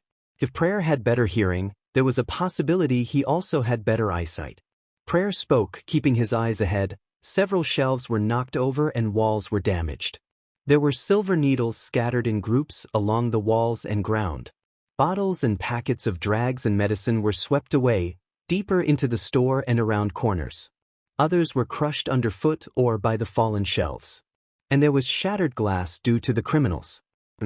That was more in-depth than he had expected. He had not seen as much in comparison. The darkness was a perfect cover and the injured woman and criminal's escape was an effective distraction from investigating. A pharmacy? There had been some kind of battle inside the store, leading to the damage. Drugs were almost certainly what had been stolen, though he could not rule out medicine either. "Did you see what was taken?" As he expected, Prayer shook his head. Shoyuta sighed. It was never that easy. They would have to secure the stolen drugs or medicine intact. They would have to work together, which required an understanding of each other's abilities. He knew Prayer's quirk would defend him and he likely had decent defensive and offensive capabilities. If Prayer's role was the combatant, he was the supporter. He would use his capture weapon and quirk to weaken and restrain villains. They paired well together. He swung over a particularly wide gap while keeping an eye on Prayer. He leaped and bounced over nothing in midair, which boosted him past the gap. They were only a few blocks away from Kijimi District. The truck would have its headlights on and they could launch a surprise attack while the criminals adapted to the light change. The close quarters of the truck would restrict their movements and likely their quirks as well. They were a group working together. They might hesitate while attacking in fear of harming an ally. That was something they could take advantage of. He recalled what the store had looked like. It had been dark and he had seen the woman bleeding out from silver needles. He had also seen some fallen shelves and glimpses of the silver sheen of more needles. Silver needles could come from an emitter quirk or a mutation quirk. A transformation quirk firing silver needles was possible, but unlikely. He frowned. He could not erase mutations. If it was a mutation quirk, it would be troublesome. But only if he were alone. Prayer could handle the mutations using his barrier quirk. Speaking of Prayer, he had bounced midair earlier over nothing. He had a barrier quirk. What aspect of his quirk enabled him to do that? What had he said about his quirk? A constant barrier around him, following his will. It followed his will. Could he restrict what could pass his barrier? Which meant, "Can you restrict the air?" he asked. Prayer blinked, staring at Shoyuta with a bit of interest in his eyes. He nodded. "I can control aspects of my barrier." Was he giving him a hint? He would have confirmed it otherwise. He must not completely restrict the air. He would not be able to breathe if he did. He must have only partially restricted the air, just enough to allow him to bounce. He must have done the same thing when he ran up the side of the building shortly after their patrol began. He could not help but feel a bit of admiration for Prayer's innovative thinking. Someone with a barrier quirk would usually focus on increasing the power or amount of their defenses and their hand-to-hand combat. Subtle techniques like controlling what was defended against were far less common. A good technique, he silently praised. Knowing their conversation, could it even be considered as such, was over, he decided to shift his focus onto his surroundings. His attention was drawn to the shape of the buildings and roads below him. It was somewhere he had traversed multiple times before. Shoyuda knew they were nearing Kijimi district. Speed up. We'll launch a sneak attack. Their eyes aren't used to the dark. Understood, Prayer answered and held out a hand to Shoyuda. He blinked. What? To speed up, he said as if that were a sufficient response. Shoyuda narrowed his eyes, doubt lingering in his gaze. What exactly was Prayer planning? There was something in Prayer's arsenal capable of speeding them up, though. He took Prayer's wrist. Prayer twisted his hand and further locked their arms in place. Positions were made awkward due to their respective heights, Shoyuda being a head taller than Prayer, but they adapted to it. Prayer glanced down for a moment. Brace yourself. He led them into a run to gain momentum and leaped up, bringing Shoyuda with him. They took off. The moon shone its silver gleam and stars were scattered pinpricks of lights against the darks of the night sky. It was as if time slowed, the weight of any worry was momentarily lifted and replaced by awe. He took the time to admire the scenery, knowing it was a rare treat for him to be up this high. Then, everything came rushing back. They were high in the air with no support. He gritted his teeth, cursing internally. They plummeted, he could feel the wind battering at his face. He suppressed his panic, but he could feel his stomach drop. He grabbed at his capture weapon to make an effort to save himself, but were they slowing down? Indeed, their fall had slowed for a second. He breathed, relieved when they bounced midair. Prayer must have studied his reactions because the next few falls and rises seemed to be deliberately softened. Shoyuda started to get used to the movement and found some joy in hopping through the sky. Prayer sped up gradually since each hop built upon the energy from the last. The first hop had frightened him a bit, though he would never admit that aloud. Hisashi and Kiyama would tease him for days, but now he realized the hopping was comparable to a roller coaster ride. It was something people had to warm up to. He would have liked a better warning though. Prayer's only warning of brace yourself did not help at all. He must have rarely brought along other people. Prayer's low, electronic voice sounded beside him. He pulled out the tracking device from his pouch with his unoccupied hand. Our paths are converging, we'll be above them soon. 2 more hops, and they saw the truck along the mostly abandoned street. Many of the lamps were faulty, casting a flickering light over the roads and further impairing sight for those unaccustomed to the night. The buildings and roads were sturdy, though there were sections in which they were not as maintained. He was not certain if Prayer could stop the truck in place with his barrier, and even if he could, Shoyuda preferred to keep the damage to a minimum. Luckily, they were in Kijimi district and the criminals would likely come to a stop soon. They hopped above the truck, a blind spot of the vehicle, and silently watched. Prayer's air hop technique created little sound and he had lowered their speed and height, so they were well positioned for a sneak attack. A few tense minutes passed before the truck rolled to a stop by an old building. He could not tell much in the dark, but it did not seem to be in good condition. The building would crumble if too much damage was dealt. They had to be careful. His attention was drawn back to the truck upon hearing the muffled sounds of voices. He could not make out any coherent speech. The stolen stuff was in the cargo area of the pickup truck. He could see a dark tarp secured over the compartment. There was a possibility it was a ruse and the stuff was in the front with the criminals. They would have to avoid damaging the vehicle. Prayer slowly detangled their arms, but he did not fully release him. So, the hopping must require a certain degree of contact between the two parties. To remain airborne, they hopped in place above the vehicle. Shoyuda hoped no one saw them. It would be troublesome to explain. The headlights and engine were shut off. They heard the doors click open and the tap of shoes on concrete. In an instant, Prayer separated them with a push. He was boosted to the left side of the vehicle and above the criminals. Since they were unaware of how many criminals they would have to fight, it was only logical to split their work so they each dealt with one side. He could see the 2 criminals, one of which had a head full of long silver needles as hair. Neither had noticed his presence. Shoyuda activated his quirk. His eyes glowed a deep red and his hair rose as if he were underwater. He slung his capture weapon around the needlehead, pulled them towards him, and used their body to cushion his landing. His quirk cancelled the aiming function of their quirk, but could not make the needles retreat because they were from a mutation. The body he stood atop shook. He leaped to the ground, avoiding the long, needle hair they swung like a dog after rain. They rose shakily, wiping their face with a groan. Shoyuta crouched, kicking up more dust and dirt into their face. While the needlehead was blinded, Shoyuta took the opportunity to blink and gravity returned to his hair. He scanned his surroundings, then threw his capture weapon and ensnared the other criminal, who had been trying to crawl to the truck. He heard rapid footsteps and he turned to see the needlehead who was running at him with their head lowered, intending to ram into him. He glanced at the nearby truck slightly worried, and then he launched the trapped criminal at their partner. They screamed, flailing their arms around in a panic. The needlehead looked up, recognizing the voice, "Why, and then they were nailed in the gut. Their breath was knocked out of them and the two collapsed. After taking care of those two, Shoyuta walked to the truck and peered through the rear door. There was no one inside. He leaned on the seat and rummaged around. When he checked underneath the seats, he saw small latches painted in black and opened them. Small bags were contained in the storage compartments under the seats. He pulled the strings on one, and his eyes widened.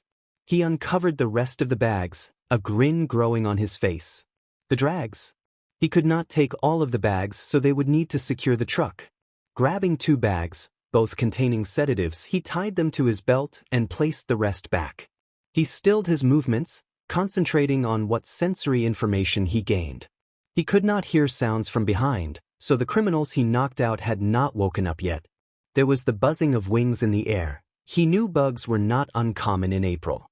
He could not smell anything out of the ordinary, though things could be disguised. Crash! It sounded like someone was slammed onto the floor. He made his way to the other side of the vehicle, a hand hovering above his capture weapon in preparation. Slipping through the door, he saw a man with tentacle arms slumped against the truck, eyes drooping as he blacked out. He saw 2 more people unconscious on the ground. One had a drill tail, and the other had arms covered in metal plating. Clearly they had been taken out, so where was... A dark figure moved from behind the door, blinking once they saw Shoyuta, Eraserhead. He could make out a row of dimly glowing beads from his necklace. Familiar icy eyes cut through him, seeming almost annoyed. "Prayer," he acknowledged, nodding. He gestured to the bodies. "You seem to have been busy." "We." Prayer shook his head and eyes narrowed. "Not all of them." He leaped, bouncing off the ground and up on top of the truck, gaze sweeping his surroundings. "Got away," he sighed as he landed back on the concrete. "Who?" he asked. Did he need to be wary of someone? "I had been handling 2 of them. They could not get past my barrier, so they called for reinforcements," he said. Prayer dragged the unconscious criminals together, cuffed them in zip ties, and dusted off his hands. A man and a woman came as backup. Still, it was a losing fight. The woman turned into a housefly and escaped. I could have stopped her, but the tentacle arm man repeatedly got in my way. He had heard some buzzing but had not paid attention to it. Shoyuta pondered how to relay this to Prayer when he spoke again. "Flies are common, I am aware. Her quirk was perfect for escaping, especially with how strong flies can be to catch," Shoyuta agreed, having remembered the absolute hassle of dealing with bugs in the summer. "That she's probably long gone." Prayer sullenly nodded. He stepped to the back of the truck and tossed part of the tarp off. He pocketed a bead, likely the tracker he had thrown in. Shoyuta shifted for a better view and saw Prayer cupping some jewelry in his hands. He put the jewels away and grabbed some paper bags. Prayer opened the bags, revealing a lot of fruits and canned food. He tilted his head, confused. "Prayer," Shoyuta said. He untied a bag from his belt, uncovering the contents. The drags were in the front of the truck. Prayer nodded, his eyes presenting a sliver of relief. He retied the bag and clicked through the voice channels on his hero phone until he found the Mizudafu police. Then he linked it up to his earpiece. "Hello, this is the Mizudafu Hero Network Police Dispatcher, Kitagawa. What would you like to report?" Prayer was fishing through more of the stuff in the cargo area, occasionally checking on the 3 unconscious criminals near him. Shoyuta began to return to the 2 criminals he had previously dealt with. There had been a robbery of a pharmacy in Naru shopping district. "We tracked down the culprits and dealt with them accordingly. The stolen drags have been secured, among other things." "Ah, yes, we were aware of the robbery. The police should be with you shortly. Where is your current location?" "Kijimi District. I'll send you the coordinates." He answered and tapped the location button on his phone. Kitagawa thanked him for his work and cut the link. Shoyuta arrived and saw the two unconscious bodies he had dealt with. He noticed a slight twitch but pretended to not have seen it. They aren't awake yet, he murmured, opening a pouch to search for some rope or zip ties. Then, he shut the pouch as he sprung back and evaded the bladed kick aimed at him. The needlehead had not gotten up, but the other person, someone who seemed to produce blades at the soles of their feet much like skates, had been awake. Though, they must have only recently gotten up or they would not have attacked him. From what he had seen, they were rather cowardly. His eyes flashed red and the blades vanished instantly, causing them to lose their balance. He bundled the two up, dragging them back to Prayer and the rest of their group. Prayer kept looking through the stuff stored in the cargo area, only acknowledging his return with a nod. He had uncovered 3 jugs of water. Shoyuta raised a brow. They were obviously preparing for something. But what? A secret villain operation focused in Kijimi District? Perhaps involving the Outlaw Zone? Or maybe it was something totally different. Prayer, he called, tossing the 2 criminals over. He could feel his eyes getting dry as he maintained his quirk. He must have had a nasty glare since Prayer immediately dropped what he had been doing to cuff the criminals. He pointed at the feet of the person with the skate-like quirk. Tie the feet too. He released his quirk as soon as Prayer resumed searching the cargo. His eyes burned. He stepped inside the truck to apply some eye drops. After his eyes felt rejuvenated, he stepped outside and caught Prayer pausing in his search for a moment. If Shoyuta knew anything about how Prayer acted, that meant he had heard something. Vehicles rarely traveled to this abandoned street, so it had been the police. A few minutes later, the police arrived. At night, when it came to captured villain retrievals, the police cars would employ dimmer flashing lights. In more unpredictable, villain-abundant areas, they would forego the lights and sounds entirely, since it would draw villains to them like moths to a flame. Kijimi District was one of these areas, hence the only lights they saw were the headlights. Some police officers came and took care of the criminals. Others crowded around the truck, questioning Prayer and investigating the truck. Shoyuta handed over the 2 bags he had taken as evidence. He stared at the police officers chatting away, who instantly scurried away from him and avoided his gaze. He would have felt insulted if it had not happened several times before. People often thought he was scary. Other people might have felt sad, but he did not mind it too much. It was a perfect excuse to dodge social situations. One police officer, around his height, wearing a tan overcoat and a matching hat. He had a plain face, one that would be easily overlooked in a crowd of people. Nothing about him was distinctive, especially if he were out of uniform. Shoyuta, however, recognized this face. All of it was standard and there should have been no surprises. So, why was Tsukachi greeting him? He blinked slowly. "Tsukachi, what are you doing here?" "Good to see you too," he chirped, though most of his enthusiasm was faked. Prayer was finally released from his impromptu questioning. He walked over, nodding to Tsukachi. "Hello." Tsukachi smiled. "How has Prayer been doing so far?" "Decent, he's not hopeless." He eyed Prayer for his reaction, which had not changed at all. His eyes were carefully blank from emotion. Tsukachi laughed, sounding strained. "High praise coming from you, Eraser." He glowered. "Cut the chit-chat, seriously. What are you actually here for? I'm fairly sure you're not dispatched for things like a simple arrest." His face instantly morphed into a serious one. He lingered on Prayer for a few moments, before facing Shoyuta. Tsukachi massaged a hand over his temples, exasperated. "Eraser, how did you get caught up in this, again? When it hasn't even been a day since the last one?" "Of what?" He ignored him in favor of speaking to Prayer. "We met with the cashier of that pharmacy robbery, the woman you gave that glowing bead." "How is she?" "Better," he smiled, happy to deliver good news. He angled his body to face both of them, serious once more. "One of the members of that robbery is likely part of one of the branches from the case. From witness statements, she possessed a high authority within the group of robbers. They were begging her to not send her leader and branch after them. The heavens were playing with him.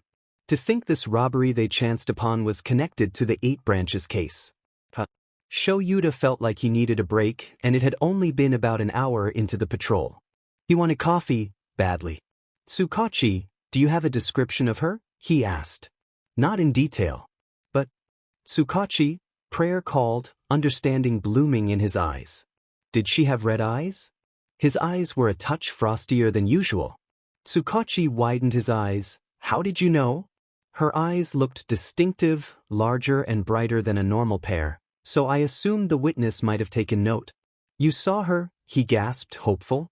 She got away, Prayer admitted, watching as Tsukachi deflated slightly. Her quirk allows her to transform into a fly. There is a possibility she could turn into different things, but she did not showcase that ability. Tsukachi opened his coat, pulling out a notepad to write the information down. After a minute, he put away his pen. That would explain it. We'll interrogate these criminals later, but there seems to be only one member from a branch among them. And since she has a quirk allowing her to easily escape, she would be perfect for carrying out tasks. If I were her branch leader, I would also send her to scout and handle things with smaller groups. Unfortunately, she got away, but we're more aware now. We can warn others and plant a trap, Shoyuta said. Agreed. I'll update the others in the Orochi case. Orochi case? When did the name change? Shoyuta asked. I meant to tell you earlier. We discovered the name of the group connected to 8 branches, the Orochi. We aren't completely certain, so the name could change back, but we have a strong feeling about this. Your police officer gut feeling? He snorted. Exactly. Shoyuta noticed the newcomer as they approached, a police officer whose eyes were darting rapidly between them. Tsukachi nodded to the police officer. Has everything been dealt with? Is it time to leave? The officer glanced at them, stiffly nodding. We are nearly prepared to leave. The keys to the truck were found in the ignition board, so we are driving it back with us. Huh, how convenient, Tsukachi hummed.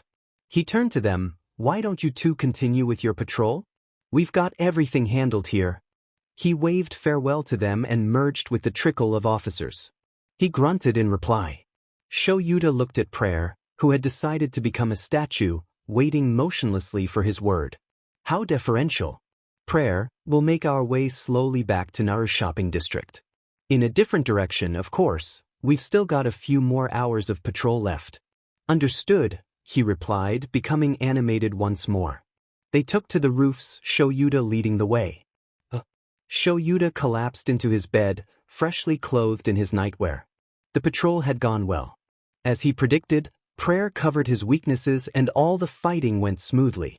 He seemed to know what he was doing, rarely asking questions or raising concerns. However, for some tasks, he did not move unless told to. It was strange behavior. Shoyuta taught teenagers and had worked with young adults before. Prayer behaved differently from anything he knew. None of the curiosity and inexperience he expected to see was there. There was some inexperience, like customs and rules he had not learned about underground work, but Prayer knew a lot about hero work and its procedures already. Perhaps it was because he was in a different environment? He had little idea how the hero system worked in Canada, so maybe that was where the disconnect came from? In any case, he would get this week done and over fast. He had the Orochi case and he did not want Prayer caught up in it, no matter how capable he was. He was talented, he could see why he had become a pro-hero, but he was still young. Shoyuta estimated he was only around 18 to 20 years old, merely a young adult. He may have moved on from sidekick work earlier than most, however. Those years were when pro-heroes were most vulnerable, especially underground heroes. The Orochi case and that fly woman. Tsukachi had mentioned members involved in those branches building up a steady supply of weaponry and drags. The pharmacy incident further proved it was true. But what did they need all those supplies for? What were they planning? These members consistently tried to keep a low profile but were able to acquire many goods and supplies. Who was the Orochi? And why? Had he never heard of them before? Yes, that was the most important question, was it not? How were the Orochi able to keep under wraps and yet only appear now? They must be dragging them into a scheme of some kind, but what? Shoyuta was going to pummel that fly woman for giving him another headache. And to think he thought he was free of them after getting rid of the troublemakers in his class. The heavens really were playing with him. It was the calm before the storm and he hated it. Really, was a peaceful year too much to ask for? The red-eyed woman glared at the man who stood before her. He had his arms crossed, his back was covered in rows of green bristles, and he was displeased. How could you let them get away with our supplies? This is the reason our leader is treading on thin ground. He hissed, his voice was heavily accented, making his Japanese harder to understand. She had heard it many times before and had no problem. No. She growled back, "It's not my fault. Those stupid heroes just managed to track us down. I'm not even sure how. I thought we were pretty careful this time." Careful? What a lie. They must have gotten a tracker on you somehow. You've gotten careless. Another voice, low and threatening, spoke, "You idiots better stop fighting. We've experienced a setback, so we'll need to speed up, but we aren't accomplishing anything by you two arguing." "Leader," they both said. "Take another member with you," he said, running a hand through his swamp green hair. "And succeed this time. Careful though, the heroes must know of us by now." Okay. Dash. Slash dash. Dash. Your report? The signal rang softly in the night, buffered by the wind as the figure moved seamlessly through the air. They tapped on something beside their ear, dim lights flickering on and off as they passed the message on. Dash. Dash. Dash. Straight-faced, mostly silent. A series of sounds were sent in reply but were so quiet one would have to strain their ears to listen to them. Straight face. Slash. Straight-faced, keep investigating. More lights blinked but for a shorter duration. Straight-faced, yes. The figure made their way quickly out of sight, blending in with the night as a shadow one would not look twice at. Izuku felt like a newborn fawn taking its very first steps. He was headed home after cleaning trash at the beach and working out. With All Might's help, he had not pulled any muscles, but they were still painfully sore. He regretted not exercising more frequently in the past. He had done a lot of running but not much else. He wondered if Kaken had kept up with his quirk training and physical fitness. As kids, they had started their hero training together at a small children's gym. He remembered it as if it were yesterday and found himself clinging to the memory, a small spark of hope in his complicated relationship with Kaken. Their mothers would watch fondly as they ran wild. They had not actually done any hero training, but had played tag instead.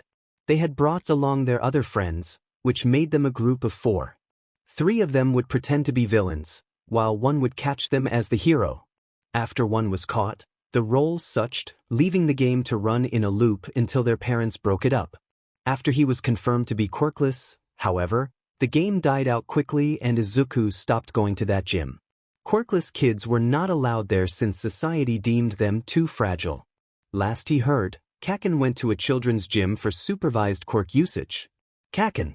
He was someone who would wholeheartedly pursue his goal of being the #1 hero. As a child, he often heard him saying he would surpass All Might as the strongest hero. Anyone who heard him thought he had been joking. But not Izuku. He knew Kaken was serious. That it was why Kaken had abandoned Izuku. He could no longer be Kaken's equal as a quirkless person. But it was all right now since, with One for All, they could be friends once more. Kaken had never harmed him greatly.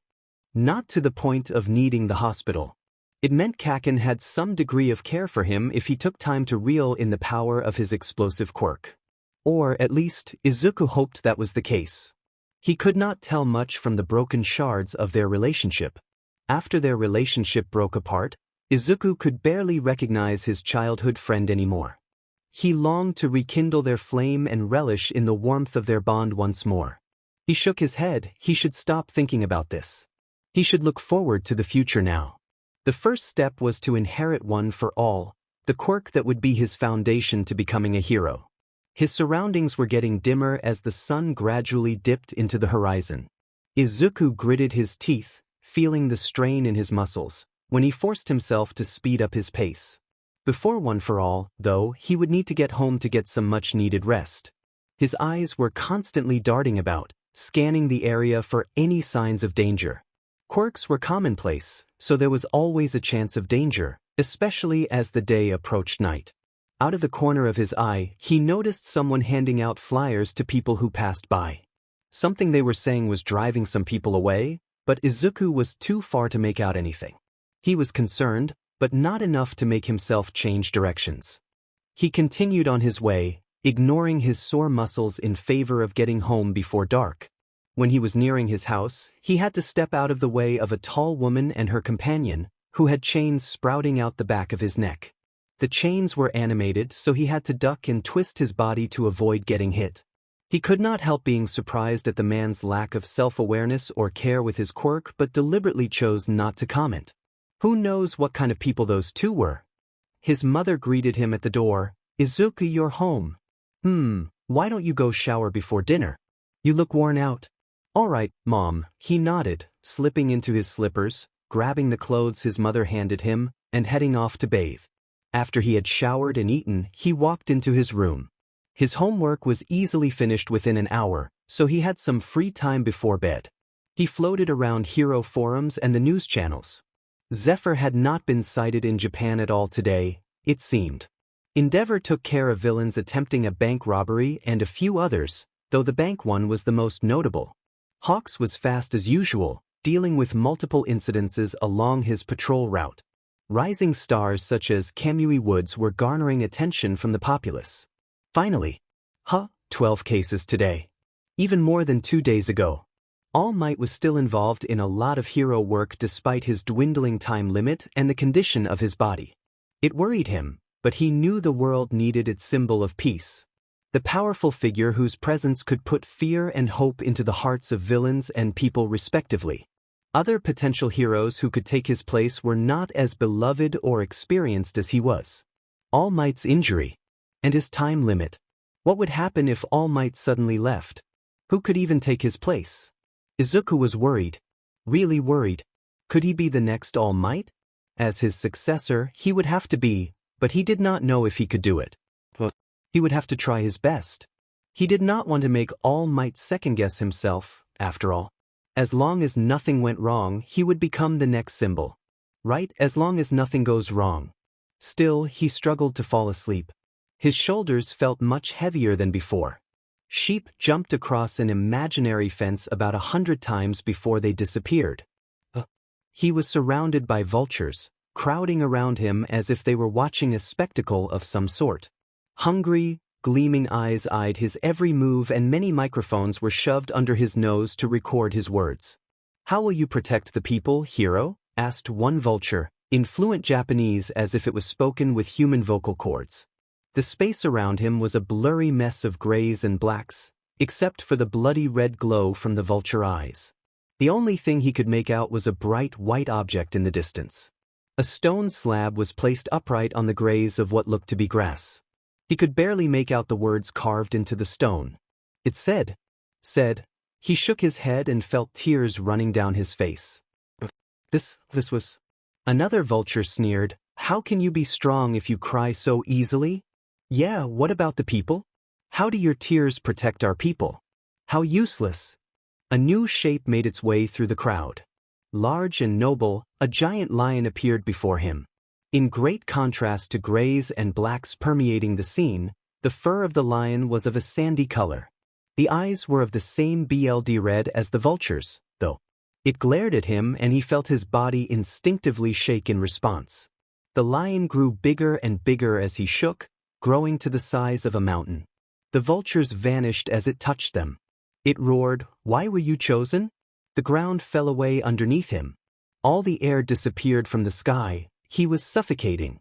He sank fast like a heavy object in water, though there was no water anywhere near him. No air or ground. Just nothingness. It seemed he had fallen into a bottomless pit. He was falling and falling with no signs of stopping. Izuku awoke covered in cold sweat, leaping up to a sitting position, and hastily took in the air around him.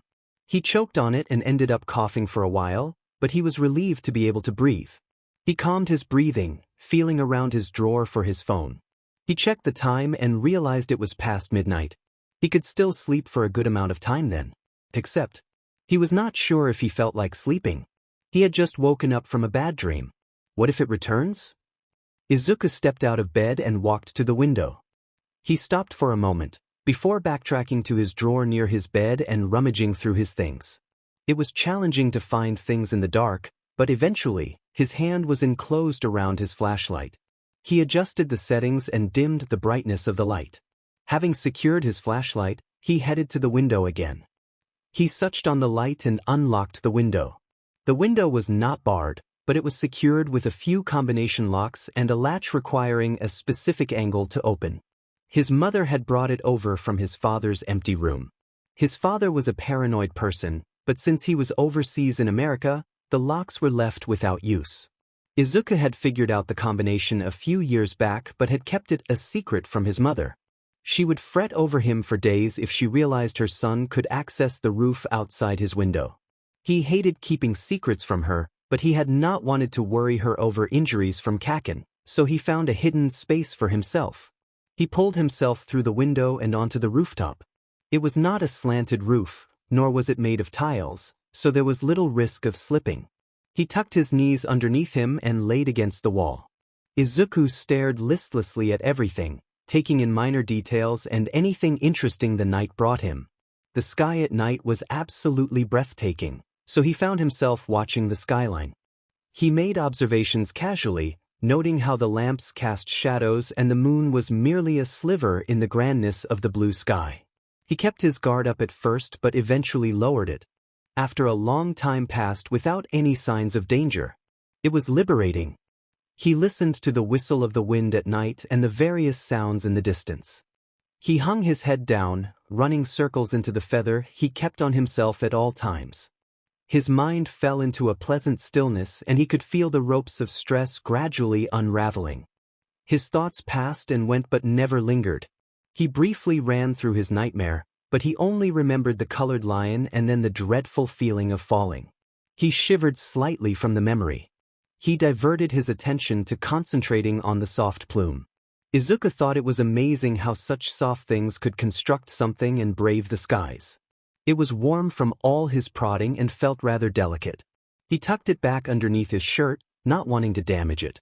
He hummed happily, the stress had fallen away, but it was not gone and laid as ropes encircling him. He did not mind though. Absent-mindedly, he noticed clashing sounds that were trailing closer. He did not move immediately, just slowly raised his head. He did not see it. He heard it. A loud sound scared him awake.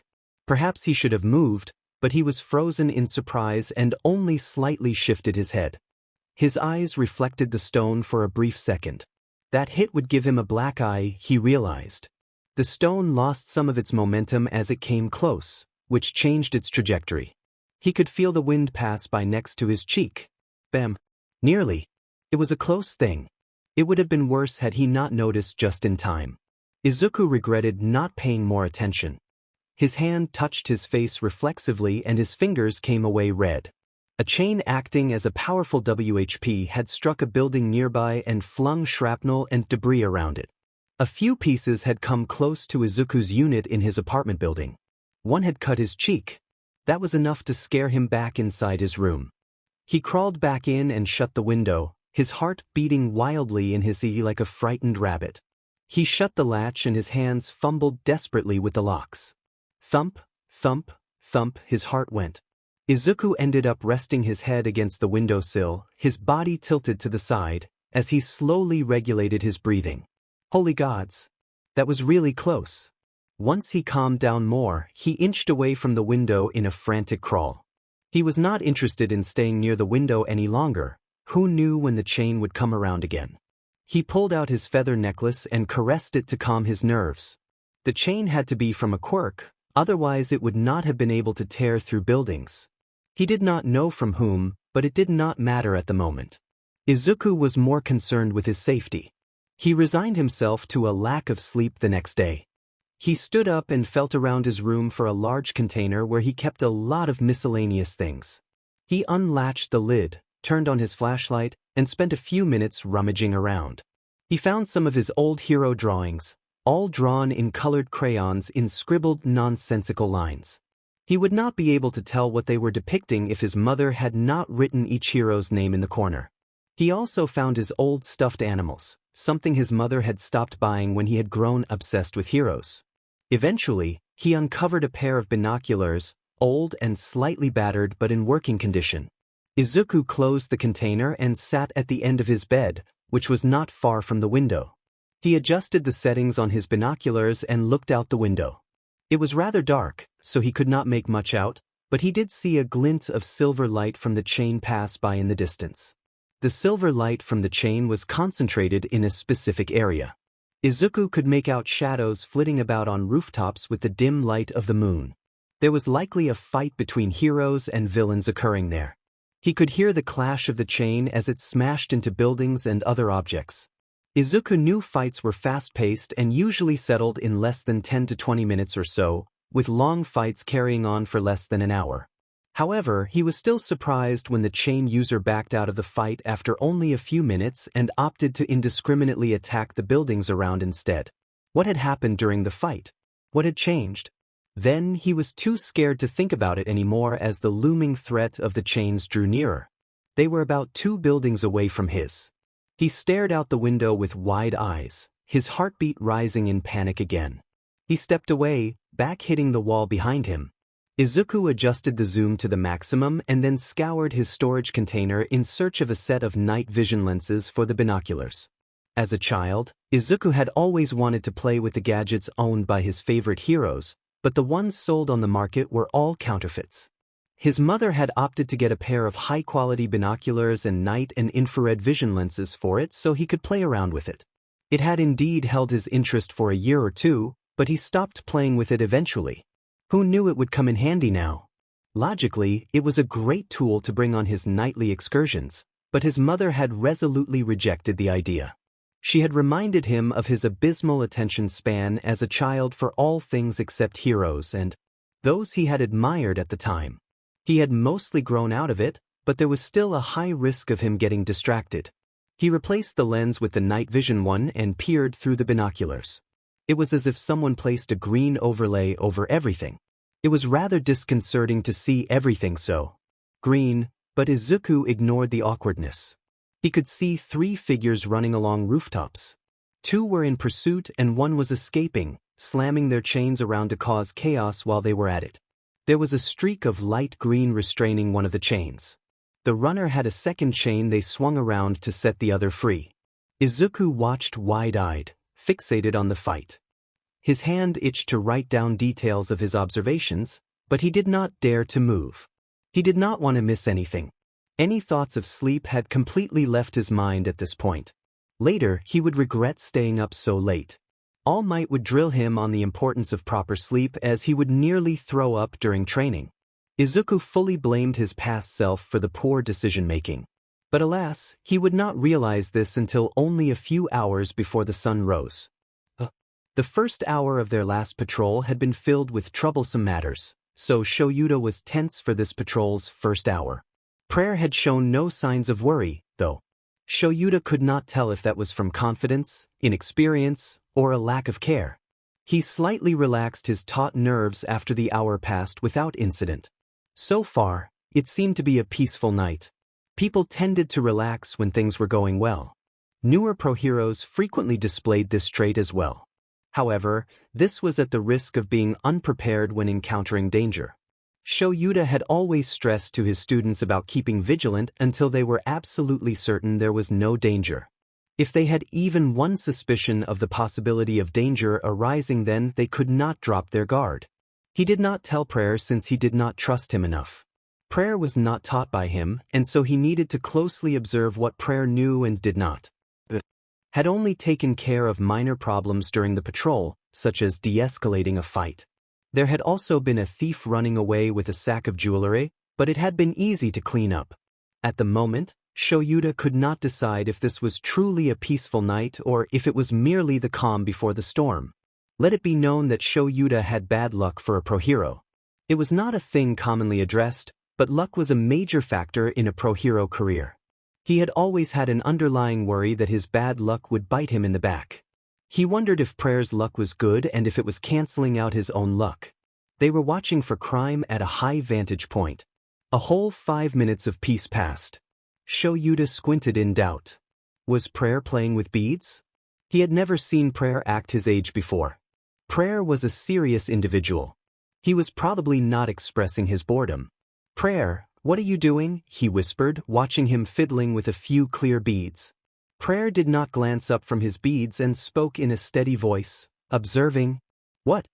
Shoyuta leaned over and picked up a bead. Prayer did not stop him. Shoyuta frowned, twirling the bead hesitantly. How did playing with beads connect to observation? He blinked and raised the bead to his eye. The bead was clear and it seemed to magnify things. He moved it away from his eye to confirm. It was a mini magnifying glass. He stared at Prayer, placed the bead back and asked, why do you need several? Different levels of magnification or minor effects? Shoyuta took another bead, this one was colored. He held it up and realized that the world through the bead was clearer and monochromatic green. It was magnified as well, but not as much as the previous bead. The minor effect was night vision. Then, Shoyuta could not help asking, how many beads do you have? Prayer momentarily paused in his actions and the conversation lapsed into an awkward silence. If Shoyuta were to count them, would that not be a large sum? Just the beads in your pouches and on hand at the moment, he added. Prayer answered, 20. Considering the size of each bead varied and how it did not count the strings of beads he wore, 20 was not a small amount. Prayer collected all the beads. He pulled out a case and put the beads away. He stared at an area a couple of blocks away. Shoyuta looked but could not make out much. Prayer said, something is happening there. Shoyuta had only seen Prayer handle the beads for about a minute or so. He could not be certain of the accuracy of his words. He inquired, what did you see? 2 men tied up against a street lamp. A nearby store. A pickup truck. Men moving boxes in a rush, Prayer summarized. That sounded familiar in a way. There was little risk in checking out the area since they would hold the advantage of surprise. Shoyuta flung himself off and used his capture weapon to guide himself as he swung from roof to roof. Prayer did not need any further prompting. He followed him, bounding through the air behind him. She watched the men haul boxes of supplies with a bored face. Her large red eyes gleamed in the dark. The only thing that stood out was her eyes, which gave her an unsettling feeling. If she changed her eye color, she would have no trouble hiding away. Only her eyes tended to leave an impression, so she often used the tactic to hide from heroes and the police. She glared, scaring the men moving boxes and nearly causing one to drop his box. Ugh, those DMN heroes. She had to start gathering supplies earlier than she would have liked. She also had to drag over another member to ensure the gathering went well this time. She did not remember the other member's name. She just called him Chain Person the entire time. The guy could not protest because she was superior in the eyes of their leader. Ordering people around gave her a euphoric feeling like no other. When she remembered this feeling, her lips could not help curving into a sneer. The person next to her, his body wrapped in a pair of chains from his neck, clicked his tongue in annoyance. He huffed, why are you so happy? Do you like taking orders? He swore at her under his breath. She smirked, laughing lightly, I'm happy when you aren't happy. You're the one who'll do all the fighting. He glared at her, but she felt no threat since he would not harm her under their leader's orders. Doesn't that just mean you're a weakling? He spat. Nah, that just means I don't have to lift a finger. She laughed again when he flung a chain and made a dent in a small rock beside her. Seeing his threat had no effect, he gave up and yelled at the working men, work faster. A turtle would be faster than you. They messily tried to heed his orders, speeding up by running. This caused an increase in the number of accidents among the workers. Around 10 minutes passed before the boxes were all packed. The men lined up in front of her. She paid them their due and then told them to scram. They ran away, each clutching a wad of paper bills. A group of them ran in one direction and the other ran in the opposite. Less than a minute had passed when she stopped hearing their footsteps. It was not gradual. It sounded like they had disappeared all of a sudden or stopped moving. She raised an eyebrow but did not go to investigate. She could not leave the truck full of supplies alone with only the chain person. The guy was strong but reckless. He would likely smash the truck to pieces while fighting before dealing with any enemy. She turned to knock out the two struggling men who were tied up. Then she felt a burst of air and saw a body barreling towards her. She frantically dodged, falling onto the ground in a daze. She remembered something similar had happened not too long ago. It was not in the same manner.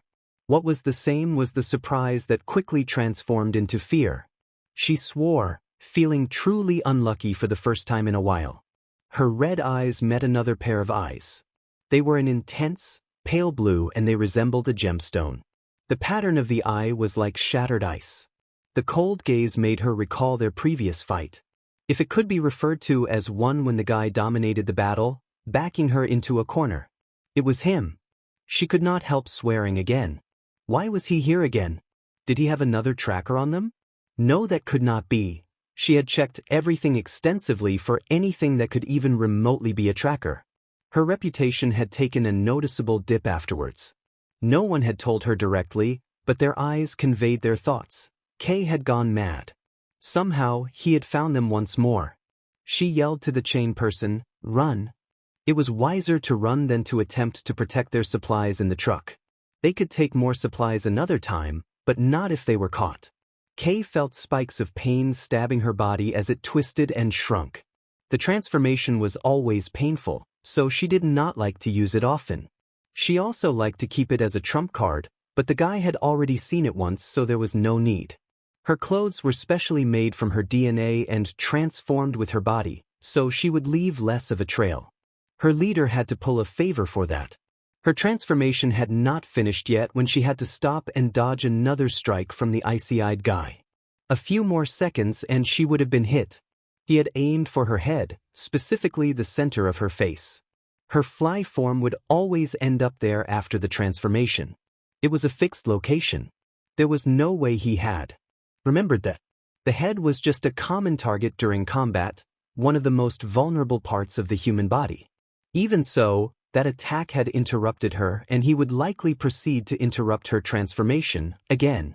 She turned to the chain person, who was running ahead of her, and shouted, "You deal with him."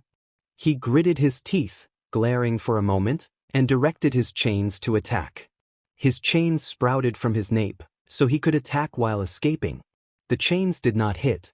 The icy eyes swept over the chains and he dodged them while maintaining his pace. The chain person repeatedly commanded his chains to attack him, but he kept dodging them.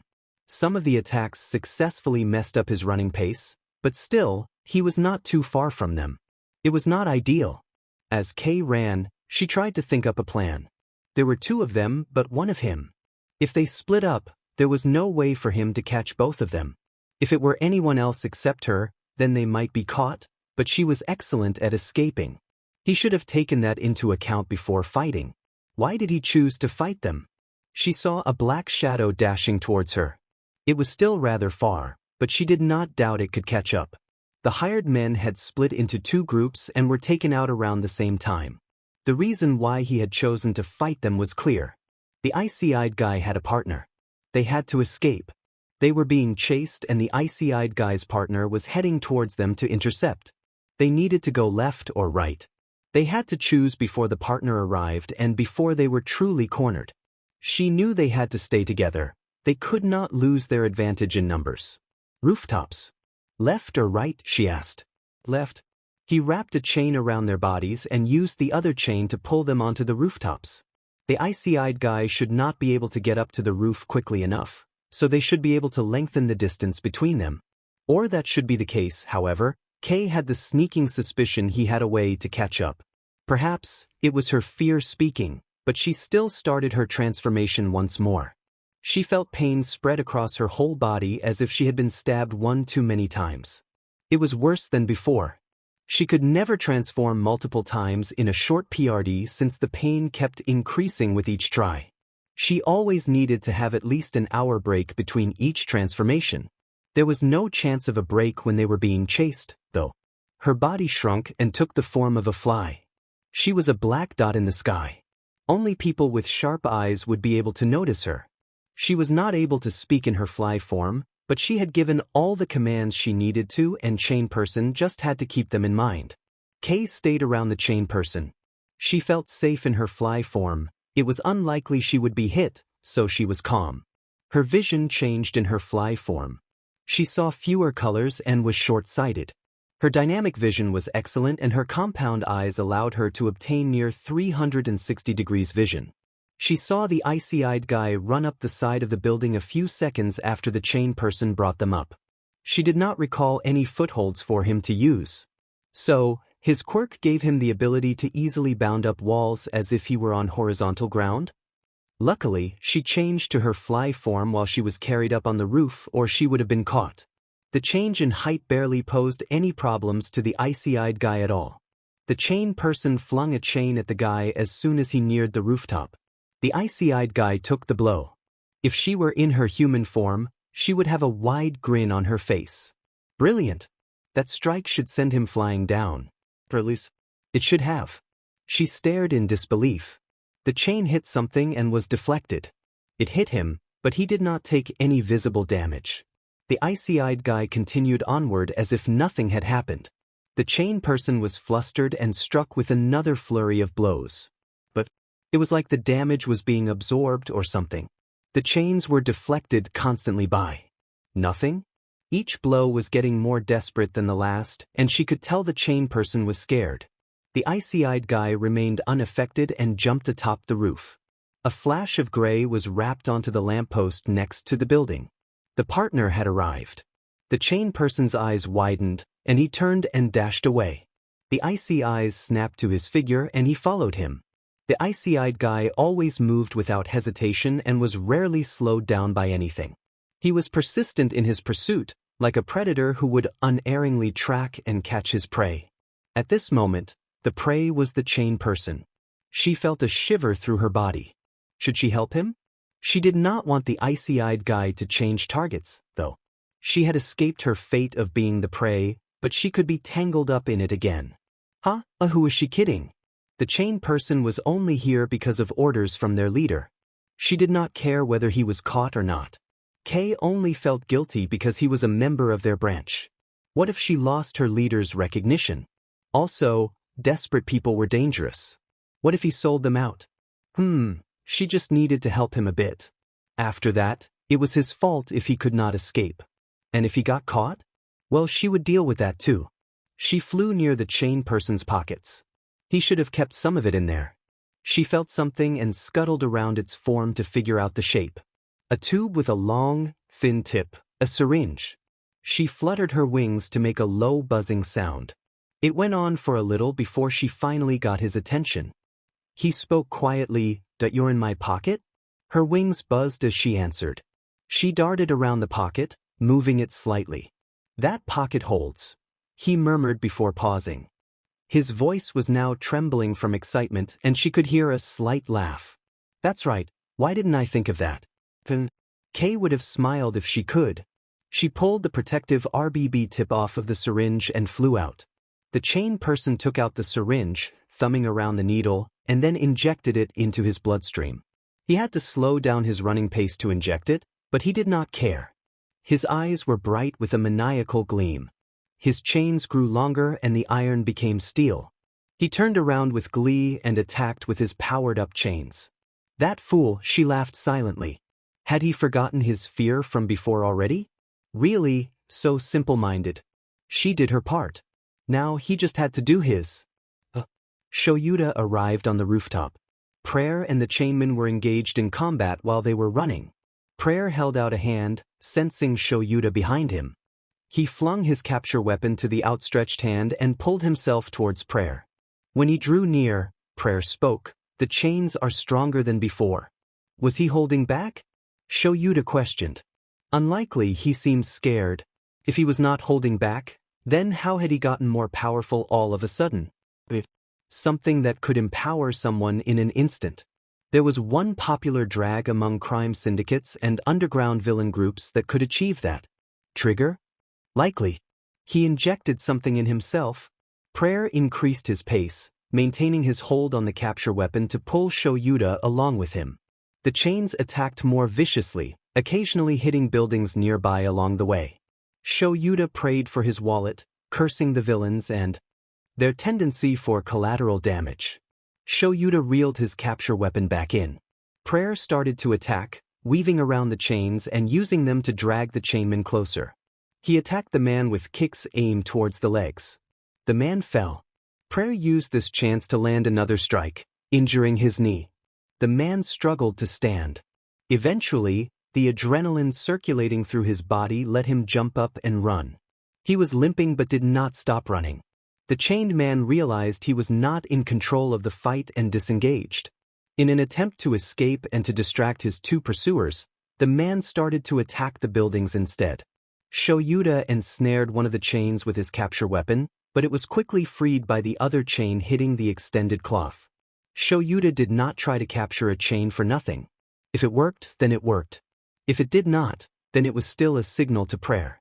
Prayer eyed the interaction and nodded. He flung out a string of beads, the largest one usually wrapped around his body, and trapped one of the chains. At the same time, Shoyuta caught the other chain, the gray cloth locking the chain in place. In unison, they pulled the chainman towards them. The man's eyes widened and shook. Prayer knocked him out with a kick. The chains stilled. The fight ended. Prayer pulled out some zip ties and tied up the man. Shoyuta frowned. "Wasn't there another one?" he asked. "They escaped. It was the fly woman from before." "That's unfortunate." Prayer blinked, unconcerned. "I obtained more information, aimed for her head to interrupt her transformation attempts," he said. Had he noticed that during the fight? Shoyuta questioned. "How do you know?" "She stopped transforming when I struck that area. Her fly form is small. It must end up there when she shifts." He gleaned that information during the fight and quickly determined the reason why. His observation skills were good. Shoyuta and Prayer made their way back to the trucks without any further delay. They untied the two men stuck to the pole. Both of them were shaking and one was nearly about to burst into tears. "Are they gone?" the teary one asked. Shoyuta nodded and his face wrinkled in an attempt to give a friendly smile. Hisashi always said his smiles were rather unsettling. They were more suited to scaring villains than reassuring civilians. He would have given to task to Prayer if it were not for his masked face. Even if he had smiled, it could not be seen. "Yes, they are gone. The police will be here soon, do not worry," he said. He had Prayer contact the police before he talked to the two men. The men nodded in relief. Shoyuta turned to Prayer and asked, "When will the police arrive?" "In 5 minutes." "All right, you go bring over the men we knocked out earlier." Prayer bowed and went to one of the groups in the distance. When he had brought them back, some of them were awake and helping him carry the other men. He left for the other group and soon returned. With this group, he had half of them following him like obedient ducklings and the other half were being herded in front. He usually cautioned new heroes and his students against leaving the back open to attacks whenever. It was considered an important thing not to do out on the field. However, Prayer had a barrier around him, so it was not as concerning. Also, he was likely using it to trick other people into attacking. There was rarely anyone who would pass up the chance to launch a surprise attack and take advantage after all. No one attempted to attack Prayer, though, so there were no problems with bringing the group to him. After 5 minutes, the police arrived. He was not surprised to see Tsukachi among the officers. Prayer must have mentioned the fly woman and linked the incident to the Orochi case. Tsukachi greeted him. "Eraser, we meet again." "Tsukachi," he nodded. "I heard you guys successfully caught a villain suspected to be a member of a branch." "We did, but the other one escaped." Tsukachi ran a hand through his hair, sighing. "Yes, I heard. The fly woman, right?" "Yeah." Tsukachi smiled helplessly and said, "Well, nothing you can do about it. I will inform you about the results of the interrogation later." "All right, I look forward to it," Shoyuta replied. He turned to Prayer, who was standing silently beside him. He seemed to be lost in thought, his eyelashes casting shadows and slightly obscuring the blue of his eyes. What was he thinking about that could cause him to lower his guard? He glanced over to the people being arrested and the two men who were being looked after. Due to the amount of people, the police were taking a while to deal with them. Tsukachi noticed his gaze. He smiled and said, "We will handle this from here. You two continue your patrol." Shoyuta nodded to Prayer, who immediately raised his head in response. and they prepared to leave. "We will go then. Talk to you later, Tsukachi?" They took to the streets and he barely heard Tsukachi replying, "See you." Shoyuta completely blamed Prayer for making the patrol rather busy. In the same way he found the truck event earlier, he discovered a few more incidences. If he could do this, why did he not do it on the last patrol? Perhaps he needed to adapt to Japan first? Or did he respect Shoyuta enough to not actively find crime on their first patrol? Whatever the case was, they had encountered 2 more robberies, someone smuggling in drags, and 2 villains having a feud while disturbing the peace. Still, he did not expect. Shoyuta stared at the kid huddled in the corner of the alleyway. The kid was not a kid, rather they were a teenager. Shoyuta was not concerned with the specifics, though kid or teenager, both tended to be annoying and immature. The kid, a boy, was staring at him with wide purple eyes and a head full of messy, indigo hair. He looked sleep-deprived and his eye bags could match Shuta's, which, as Hizashi would say, was not a good thing. He raised an eyebrow at Prayer, who stood near a wall in the alleyway. He was fiddling with his hood, which Shoyuta had never seen him wear before. It had a pair of long ears made of a flexible, strong material with the inner ear lined with soft faux fur. He watched him adjust the ears to 3 different positions: upright, horizontal, and drooping. He wondered if those positions each served a different purpose besides changing Prayer's image. He stopped adjusting his hood when the ears were drooping, resembling a lop-eared rabbit, if you squint, and lifted his gaze to Shoyuta. Shoyuta and the kid looked at Prayer and his drooping ears. Shoyuta glanced at the kid and his incredulous expression. He must have also realized what Prayer was probably adjusting his hood for, namely to appear friendlier. Though it did not work very well. If anything, it made Prayer seem sillier. Shoyuta hoped it actually served another purpose. He knelt and faced the kid. The kid was anxious and excited. Shoyuta asked, "Kid, what are doing out on the streets at night?" "Insomnia, I couldn't sleep. So I wanted to take a walk," he replied. The kid chose to go outside because he wanted to take a walk? Even with Japan's low crime rate, courtesy of All Might, the streets were not safe at night. Luckily, the kid had not strayed far from the city. Shoyuta narrowed his eyes at the kid's twitching hands. He was covering part of his hand with the other. "Raise your hand." He was surprised and his eyes darted back to his hands. He reluctantly moved the hand so it was no longer covering the other. There was a large bruise on the hand. "What happened?" he demanded. "I fell and crashed into a wall." That did not seem like the truth. Shoyuta was not going to question some random kid too much, though. "I am a pro hero," Shoyuta said to reassure the kid and showed him his hero license as proof. He would probably not know how to confirm its authenticity, however. "How far is your home?" I'm not sure. Can you recognize it if you see it?" "Yeah." "Alright, I'll see you home safely." "Kid." "Shinso." "Shinso, lead the way." They weaved through the streets. Shinso occasionally paused to think before continuing onward. Prayer was alert and he stuck closely to Shinso. He took the skirting task seriously. During such tasks, the proximity to the person being skirted depended on the abilities of the person skirting. Prayer had a barrier quirk and could act as a shield in emergencies. He was well suited to protecting people. Shoyuta, on the other hand, needed some distance to use his capture weapon. Sticking closely to someone did not actually benefit him much. As they walked, Shoyuta found the frequency of Shinsu's pauses a bit strange. He lowered his gaze to Shinsu's legs. His gait was somewhat unnatural. He watched him walk for a while longer.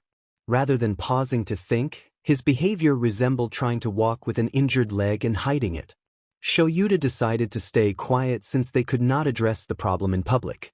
Due to Shinsu's walking speed, they took a long time to arrive at his home.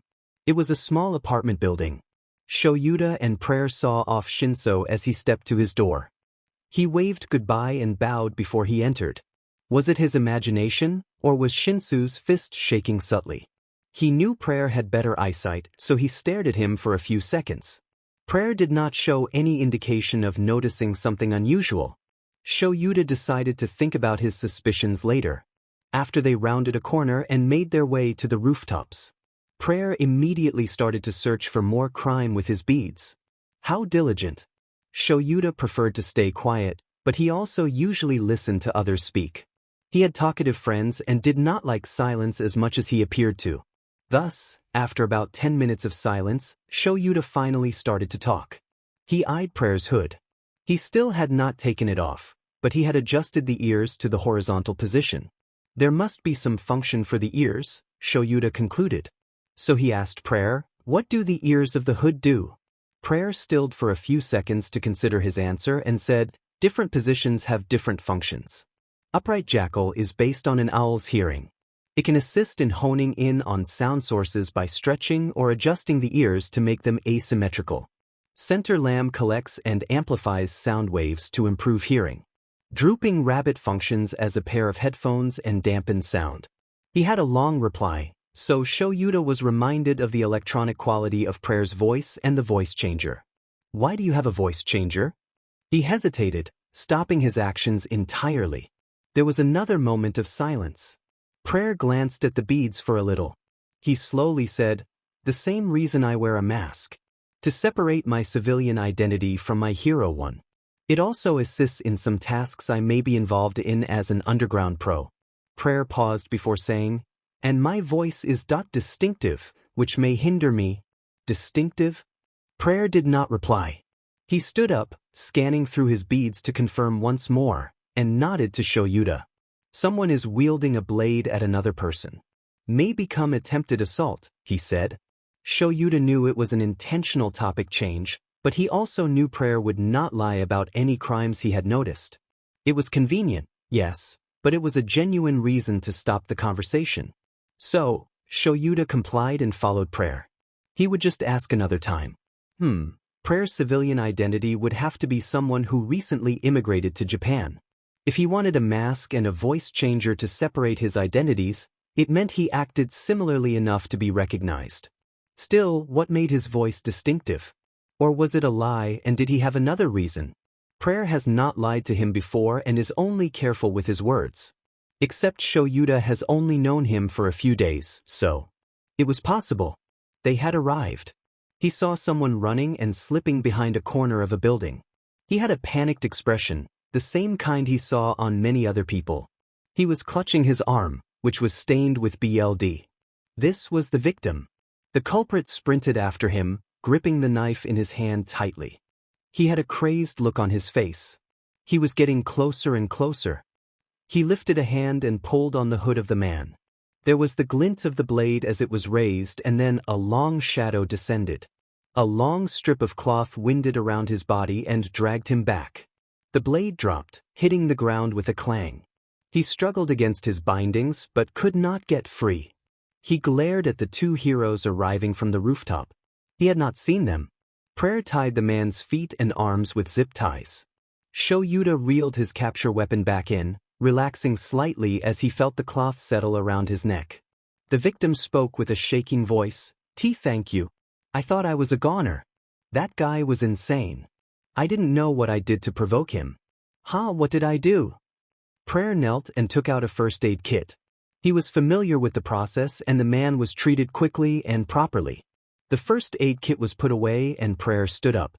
Shoyuta notified the dispatcher and a police car came to take the two men. They swung onto the rooftop and Prayer started to survey the area. He was a person who was nearly always alert. It was a good and bad thing. It meant his teammates could rely on him and relax, but lax guard was bad for the ensuing fights. It would also mean Prayer would tire faster than other people. He needed a lot of stamina and willpower to keep this up constantly. Shoyuta was not sure if he was keeping up this behavior to make a good impression or if this was normal for him. "Eraserhead," called Prayer. "We should move locations. I see no more incidents around this area." They had temporarily cleaned the area out? Prayer's constant surveillance was quite useful, Shoyuta noted. "We have about half an hour of patrol. Let's move." Prayer nodded in agreement. They set off. Shoyuta hoped their remaining half an hour of patrol would be peaceful. Hitoshi lay curled up at the foot of his bed.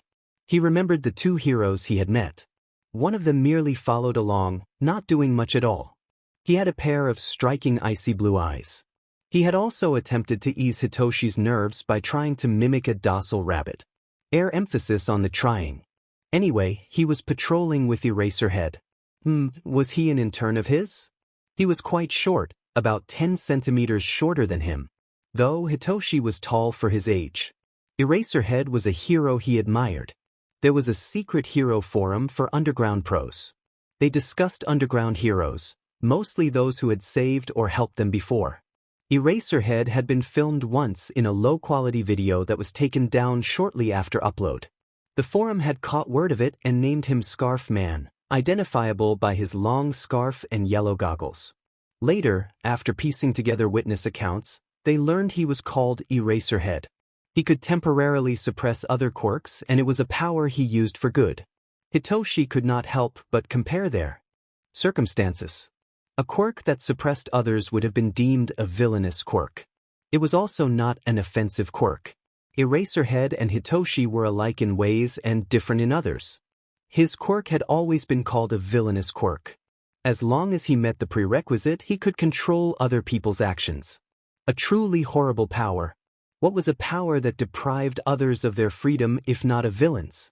That was always anyone's first impression once they got word of his quirk. His quirk had shackled him. Someone with a villain's quirk trying to become a hero? How laughable. Thus, much of his childhood had been filled with bitterness. He had to be constantly careful with his words. He could not raise questions or people would think he would manipulate them. People would inform others around him of his quirk as if they were doing him a favor. Usually, quirks were introduced by the person themselves and it was a common social norm. Of course, he was an exception. They pretended to be friendly to him, but would always whisper behind his back. Others would frame him when they wanted to get out of trouble. It was easy to blame him, after all. Hitoshi could not remember how many times his dad had to talk to other parents, the teachers, or even the principal. His dad was his only supporter.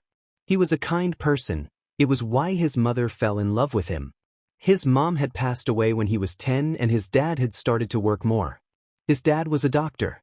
His quirk let him peer into the emotions of others with a touch, which was extremely convenient when dealing with patients.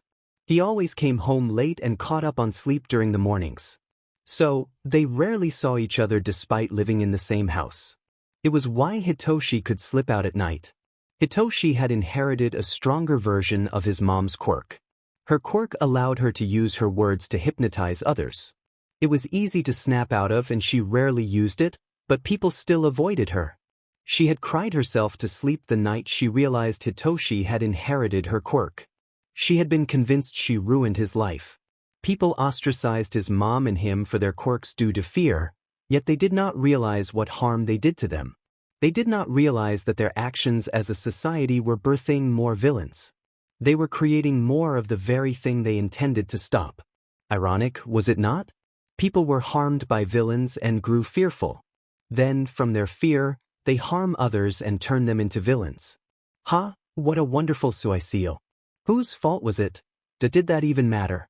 Hitoshi felt anger slowly simmering at the thought of the treatment he received because of his quirk. He had been ostracized since he was 6, though he had not fully understood why. He had initially thought he had done something wrong and worked to correct it. However, no matter how he acted, people still avoided him. The few friends he had broke off their relationship with him due to the words of others. But by the time he was 10, he understood the reason why he was disliked. Still, it was the passing of his mom that truly cast him into despair. He became the person he was now, withdrawn and resentful. He knew his anger would reach its boiling point. He could feel it getting closer as time went on, but he did not want it to overflow now. He needed to calm down. He focused on regulating his breathing and forced himself to take long, deep breaths. One breath. Breathe out. Breathe in. He did not let his thoughts stray from counting. After a while, his breathing naturally evened out and he did not need to keep track any longer. His heartbeat was steady and calm once more. He was still feeling a little emotional, but it was enough and he could sleep off the rest.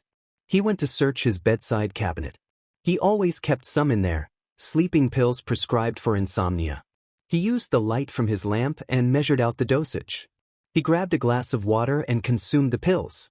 He covered himself in his blanket, waiting for the pills to take effect.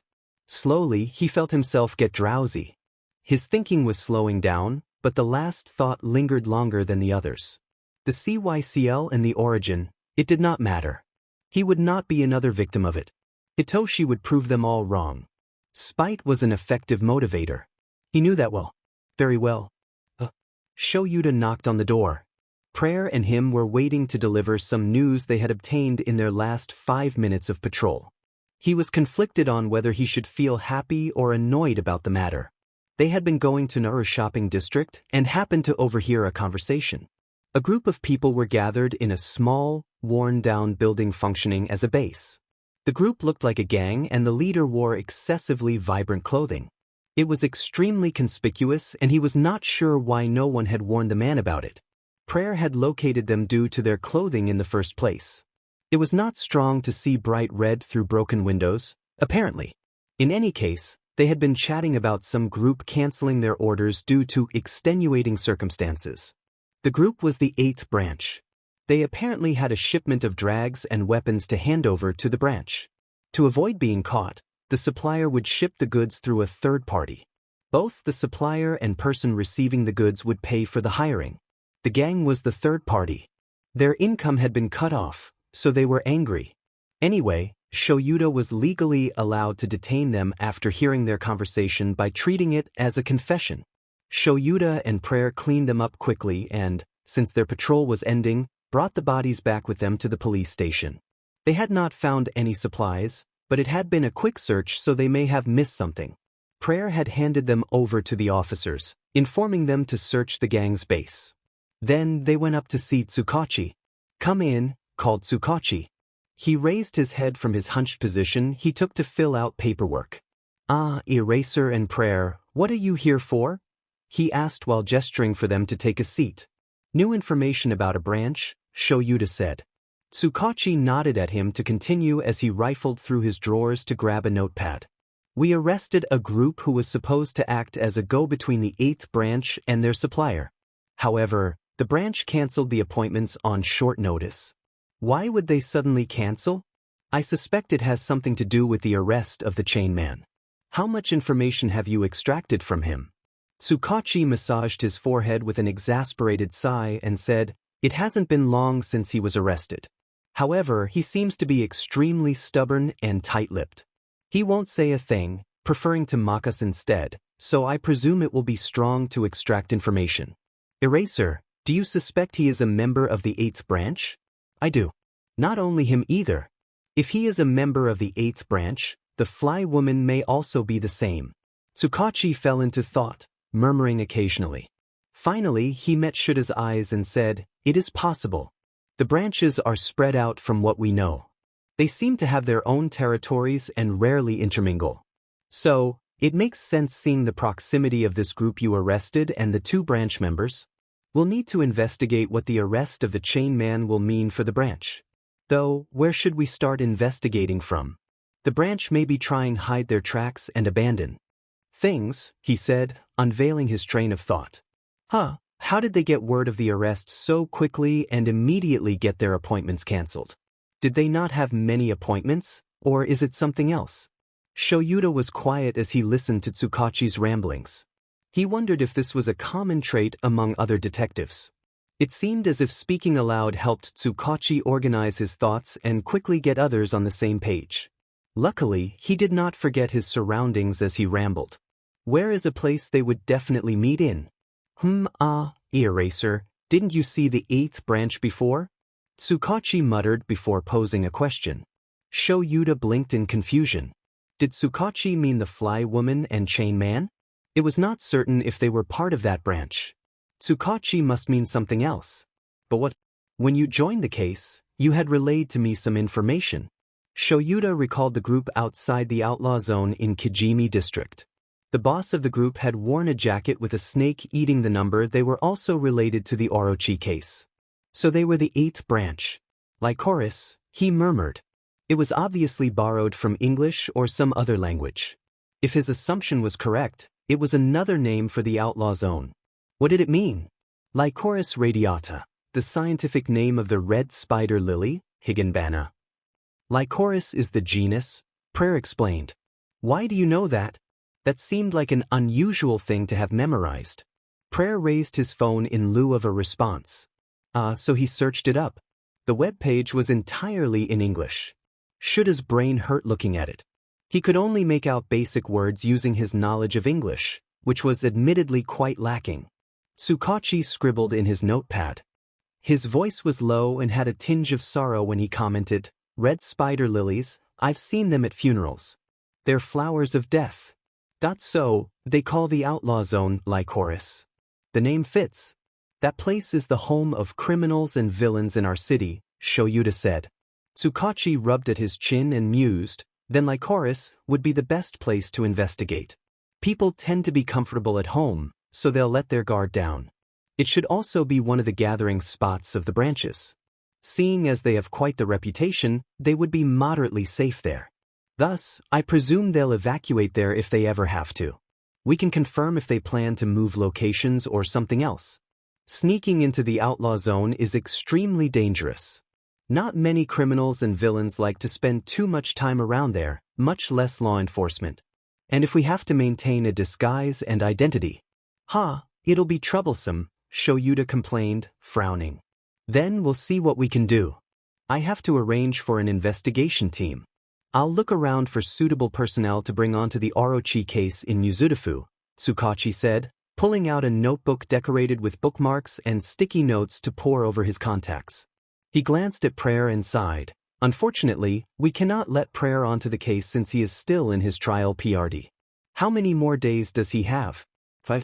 I do hope it goes well then. Shoyuta nodded and said, I do too. Then, he turned to Prayer and stated tonelessly, perform well and there will be no problems.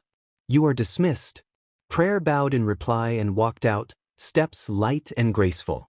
His movement reflected his quiet personality, so the only sound was the soft clack of his beaded earrings moving in the air. Shoyuta started to grab some of his paperwork to sort through them. He only had a few things to finish up before he could leave. Prayer was exceptionally fast at going through his paperwork. The work was also surprisingly thorough considering the pace he went at. He could get a job doing paperwork if he were not already a hero. Shoyuta would have liked to hand off his work to him, but he was not an intern, even if he looked like one, so it would be inappropriate. After he completed his work, he waved goodbye to Tsukachi, who was occupied with a phone call. He promptly left and headed home, feeling the day's exhaustion suffuse his body.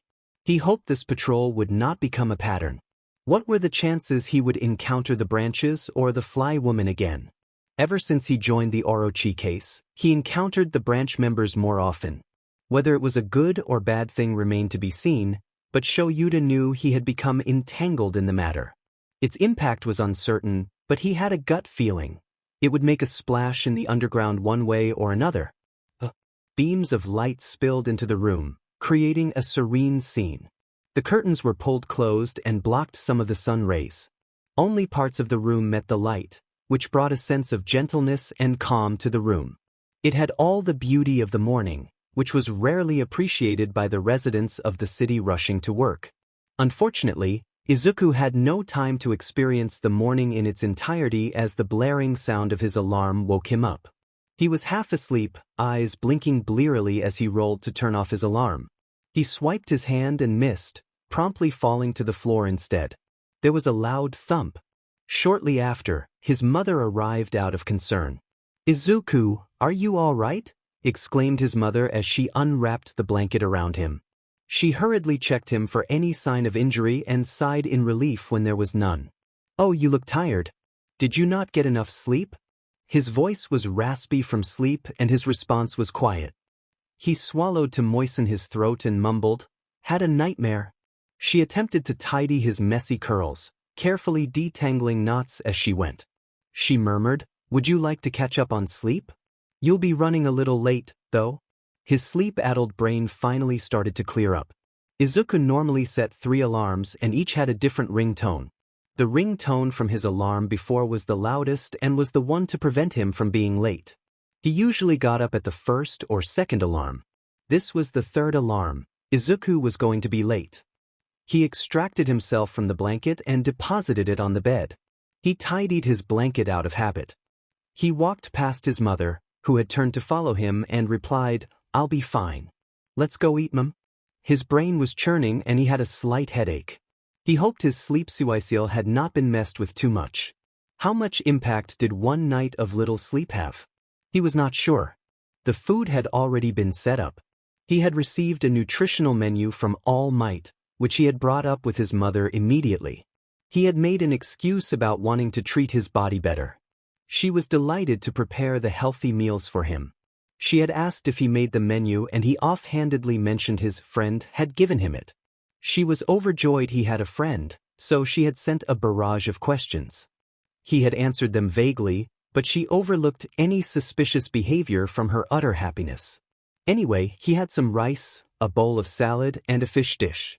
All Might gave him a high-calorie, high-starch, and high-protein diet to provide him the nutrients and energy to actually keep up with the workout plan. Athletes burned a lot of fat and calories, so he needed to eat a lot to make up for that. It was also beneficial for his recovery from all the micro-tears he was causing his muscles. He was eating at a comfortable pace, which was a bit faster than usual. He could not rush his meal or the food would not go down correctly. His mother was eating slowly, occasionally glancing at him with worry. She could tell he was panicked, but maintaining a facade of calm. He finished eating, thanked his mother, and went to his room to prepare for school. He packed his notebooks, textbooks, and writing supplies. He showered and changed his clothes, then he checked the time and barely held back a grimace. Late, he was definitely going to be late. School was about a 20-minute walk away. He could not arrive in time if he did not take the train. He waved goodbye to his mother as he rushed out the door, his rail pass dangling around his neck next to his feather. He practically ran to the station to arrive in time for the train. It was only when he got onto the train that he relaxed, collapsing into a seat with relish. He could make it in time. The train station closest to the school was less than a 3-minute walk. He sat up straighter and scanned the train. There was a person's seat near him who wore the UA uniform. He squinted and confirmed. One button. This student was in the hero course. He happened to be the only one wearing that uniform, so he stood out from the crowd. He met his eyes and smiled brightly. He turned to face Izuku and spoke curiously, "Wow, you look like you went through the crowd in rush hour." Izuku flinched back when he leaned in, his eyes locked onto a space just below his collarbone. Izuku's eyes darted around in no small amount of panic. This was a future hero and he respected the hero course of UA strongly. He pursued his lips. Why was he staring so intently? Did he do something wrong? That feather, where did you get it? He asked. Izuku reflexively covered his feather and narrowed his eyes slightly. The student widened his eyes and laughed lightly. His head of sunny hair shaking as he moved and his bright, rich green eyes looked at him playfully. He took a few seconds to catch his breath before explaining, "I wasn't planning to take it or anything. I just wanted to know the owner of that feather. I have seen similar plumage to that feather before." Izuku blinked. He knew the feather was quite unique. He could not find any others quite like it. It was a long, sleek feather with a barred design and had multiple tints and shades of blue. The blues shifted depending on the type of light hitting it and the angle, which made it present an array of blues much like gemstones, but to less of a degree. The blues could range from green blue to purple blue, and Izuku had a chart figuring out which showed in specific lightings and angles. The feather was relatively dark blue in color overall, and the gemstone-like quality only showed in direct or bright lights. Finally, the barred design was close to black in color. "Where did you see that plumage?" Izuku asked, running a finger through the bristles of the feather. The boy hummed cheerily, considering. He pulled out his phone, tapped on it for a bit, and handed it to Izuku. There was an article. Izuku was confused but still read it quickly.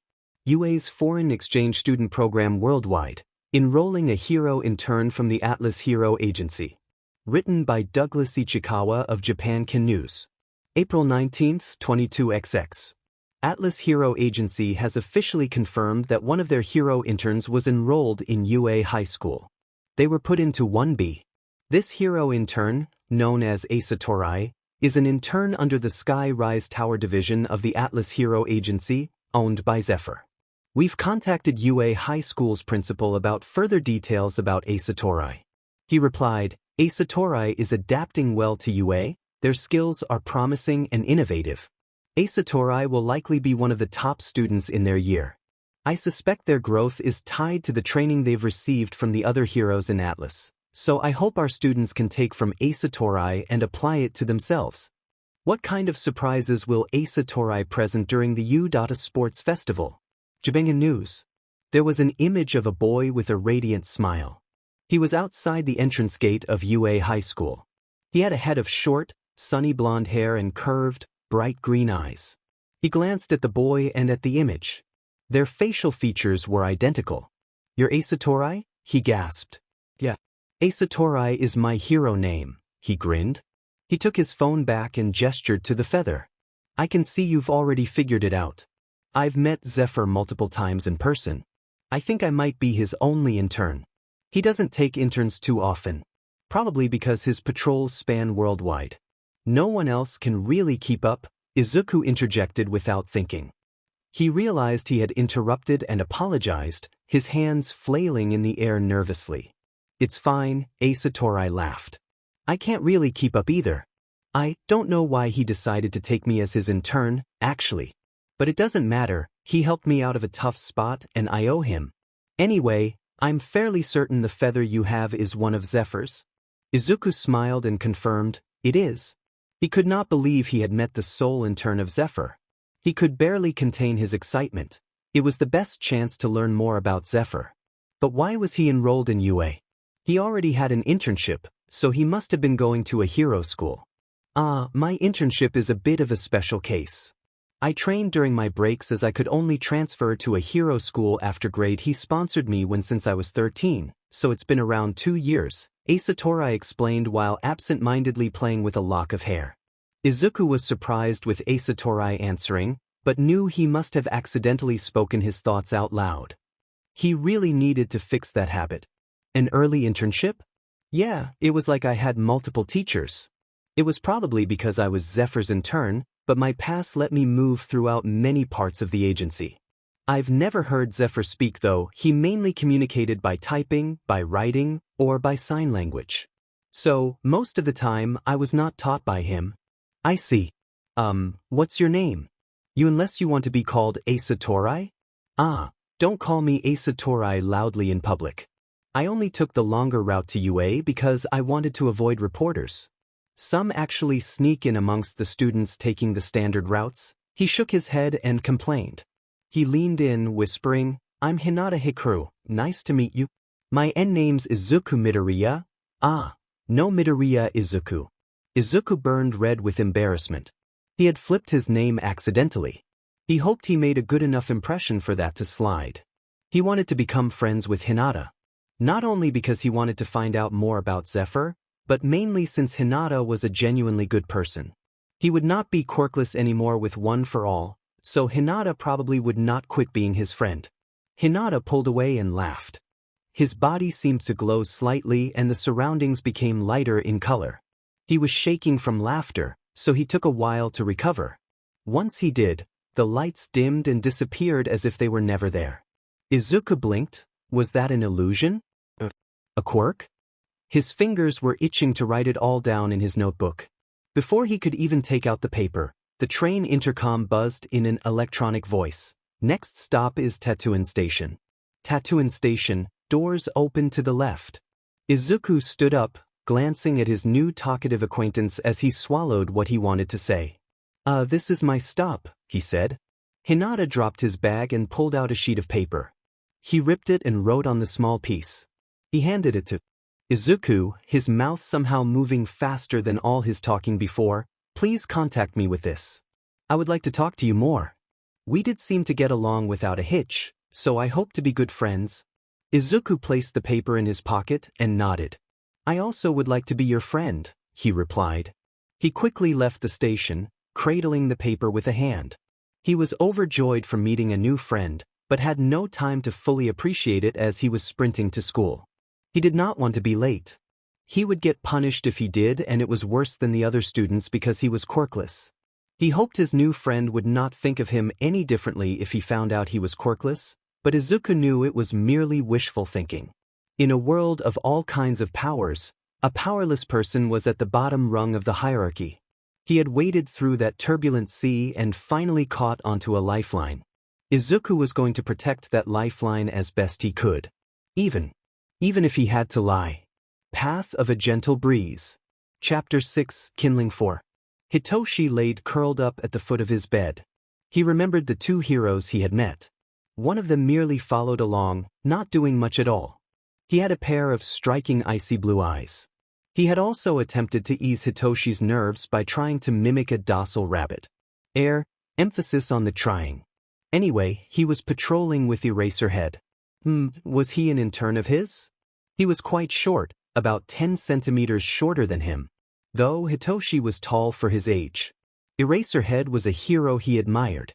There was a secret hero forum for underground pros. They discussed underground heroes, mostly those who had saved or helped them before. Eraserhead had been filmed once in a low-quality video that was taken down shortly after upload. The forum had caught word of it and named him Scarf Man, identifiable by his long scarf and yellow goggles. Later, after piecing together witness accounts, they learned he was called Eraserhead. He could temporarily suppress other quirks, and it was a power he used for good. Hitoshi could not help but compare their circumstances. A quirk that suppressed others would have been deemed a villainous quirk. It was also not an offensive quirk. Eraserhead and Hitoshi were alike in ways and different in others. His quirk had always been called a villainous quirk. As long as he met the prerequisite, he could control other people's actions. A truly horrible power. What was a power that deprived others of their freedom if not a villain's? That was always anyone's first impression once they got word of his quirk. His quirk had shackled him. Someone with a villain's quirk trying to become a hero? How laughable. Thus, much of his childhood had been filled with bitterness. He had to be constantly careful with his words. He could not raise questions or people would think he would manipulate them. People would inform others around him of his quirk as if they were doing a favor. Usually, quirks were introduced by the person themselves and it was a common social norm. Of course, he was an exception. They pretended to be friendly to him, but would always whisper behind his back. Others would frame him when they wanted to get out of trouble.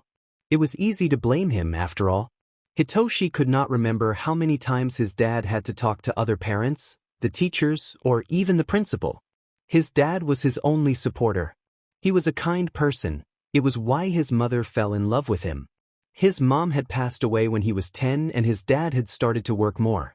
His dad was a doctor.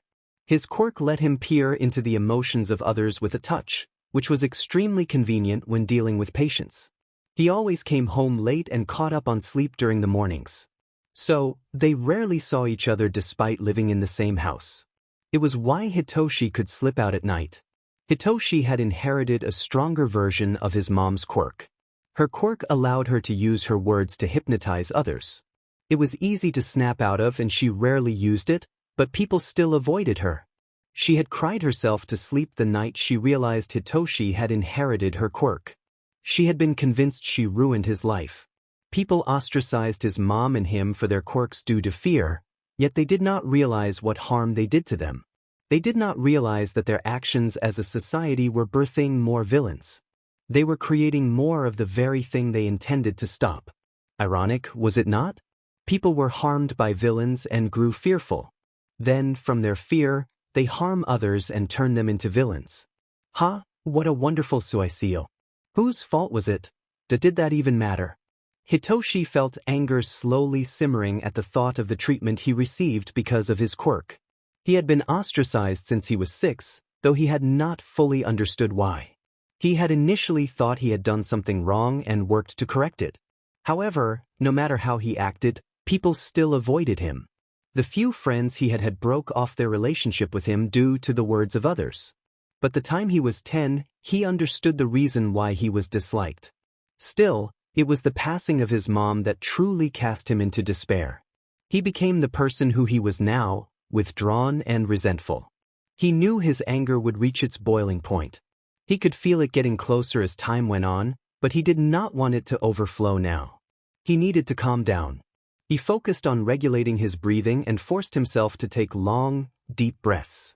One breath. Breathe out. Breathe in. He did not let his thoughts stray from counting. After a while, his breathing naturally evened out and he did not need to keep track any longer. His heartbeat was steady and calm once more. He was still feeling a little emotional, but it was enough and he could sleep off the rest. He went to search his bedside cabinet. He always kept some in there, sleeping pills prescribed for insomnia. He used the light from his lamp and measured out the dosage. He grabbed a glass of water and consumed the pills. He covered himself in his blanket, waiting for the pills to take effect. Slowly, he felt himself get drowsy. His thinking was slowing down, but the last thought lingered longer than the others. The CYCL and the origin, it did not matter. He would not be another victim of it. Itoshi would prove them all wrong. Spite was an effective motivator. He knew that well. Very well. Shoyuta knocked on the door. Prayer and him were waiting to deliver some news they had obtained in their last 5 minutes of patrol. He was conflicted on whether he should feel happy or annoyed about the matter. They had been going to Nara shopping district and happened to overhear a conversation. A group of people were gathered in a small, worn-down building functioning as a base. The group looked like a gang and the leader wore excessively vibrant clothing. It was extremely conspicuous and he was not sure why no one had warned the man about it. Prayer had located them due to their clothing in the first place. It was not strong to see bright red through broken windows, apparently. In any case, they had been chatting about some group canceling their orders due to extenuating circumstances.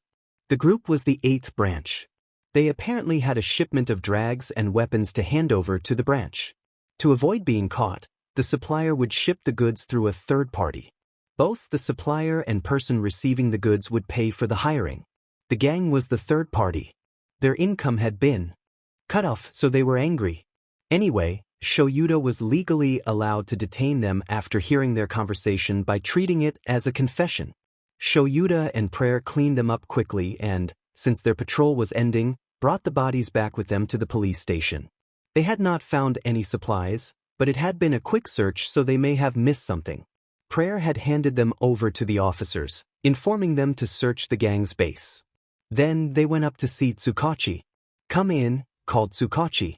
He raised his head from his hunched position he took to fill out paperwork. Eraser and Prayer, what are you here for?" he asked while gesturing for them to take a seat. "New information about a branch," Shoyuta said. Tsukachi nodded at him to continue as he rifled through his drawers to grab a notepad. "We arrested a group who was supposed to act as a go-between the 8th branch and their supplier. However, the branch canceled the appointments on short notice." "Why would they suddenly cancel?" "I suspect it has something to do with the arrest of the chain man." "How much information have you extracted from him?"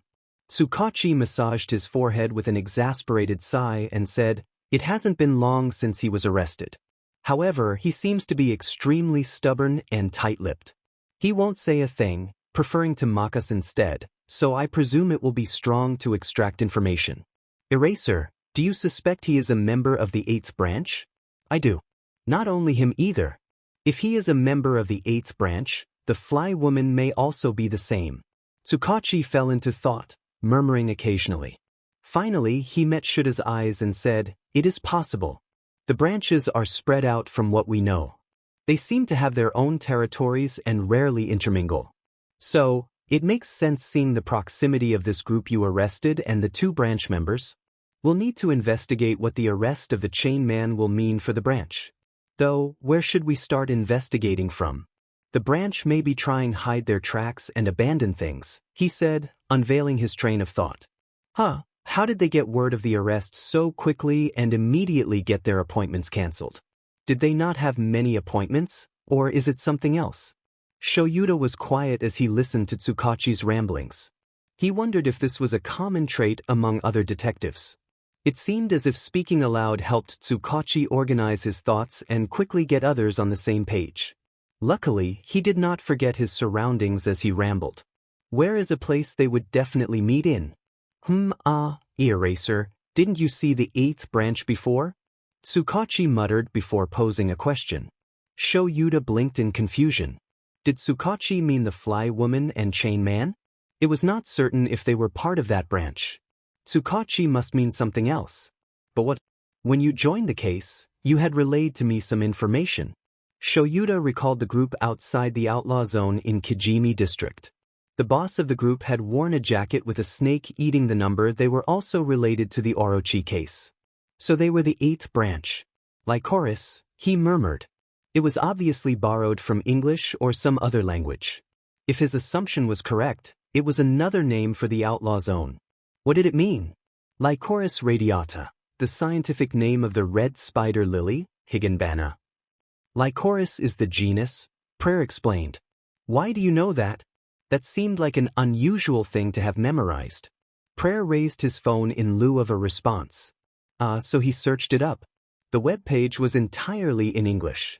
Shuda's brain hurt looking at it. He could only make out basic words using his knowledge of English, which was admittedly quite lacking. Tsukachi scribbled in his notepad. His voice was low and had a tinge of sorrow when he commented, "Red spider lilies, I've seen them at funerals. They're flowers of death." So, they call the outlaw zone Lycoris. The name fits. That place is the home of criminals and villains in our city, Shoyuta said. Tsukachi rubbed at his chin and mused, then Lycoris would be the best place to investigate. People tend to be comfortable at home, so they'll let their guard down. It should also be one of the gathering spots of the branches. Seeing as they have quite the reputation, they would be moderately safe there. Thus, I presume they'll evacuate there if they ever have to. We can confirm if they plan to move locations or something else. Sneaking into the outlaw zone is extremely dangerous. Not many criminals and villains like to spend too much time around there, much less law enforcement. And if we have to maintain a disguise and identity. It'll be troublesome, Shoyuta complained, frowning. Then we'll see what we can do. I have to arrange for an investigation team. I'll look around for suitable personnel to bring onto the Orochi case in Mizudafu, Tsukachi said, pulling out a notebook decorated with bookmarks and sticky notes to pore over his contacts. He glanced at Prayer and sighed. Unfortunately, we cannot let Prayer onto the case since he is still in his trial PRD. How many more days does he have? 5. I do hope it goes well then. Shoyuta nodded and said, I do too. Then, he turned to Prayer and stated tonelessly, perform well and there will be no problems. You are dismissed. Prayer bowed in reply and walked out, steps light and graceful. His movement reflected his quiet personality, so the only sound was the soft clack of his beaded earrings moving in the air. Shoyuta started to grab some of his paperwork to sort through them. He only had a few things to finish up before he could leave. Prayer was exceptionally fast at going through his paperwork. The work was also surprisingly thorough considering the pace he went at. He could get a job doing paperwork if he were not already a hero. Shoyuta would have liked to hand off his work to him, but he was not an intern, even if he looked like one, so it would be inappropriate. After he completed his work, he waved goodbye to Tsukachi, who was occupied with a phone call. He promptly left and headed home, feeling the day's exhaustion suffuse his body. He hoped this patrol would not become a pattern. What were the chances he would encounter the branches or the fly woman again? Ever since he joined the Orochi case, he encountered the branch members more often. Whether it was a good or bad thing remained to be seen, but Shoyuta knew he had become entangled in the matter. Its impact was uncertain, but he had a gut feeling. It would make a splash in the underground one way or another. Beams of light spilled into the room, creating a serene scene. The curtains were pulled closed and blocked some of the sun rays. Only parts of the room met the light, which brought a sense of gentleness and calm to the room. It had all the beauty of the morning, which was rarely appreciated by the residents of the city rushing to work. Unfortunately, Izuku had no time to experience the morning in its entirety as the blaring sound of his alarm woke him up. He was half asleep, eyes blinking blearily as he rolled to turn off his alarm. He swiped his hand and missed, promptly falling to the floor instead. There was a loud thump. Shortly after, his mother arrived out of concern. "Izuku, are you all right?"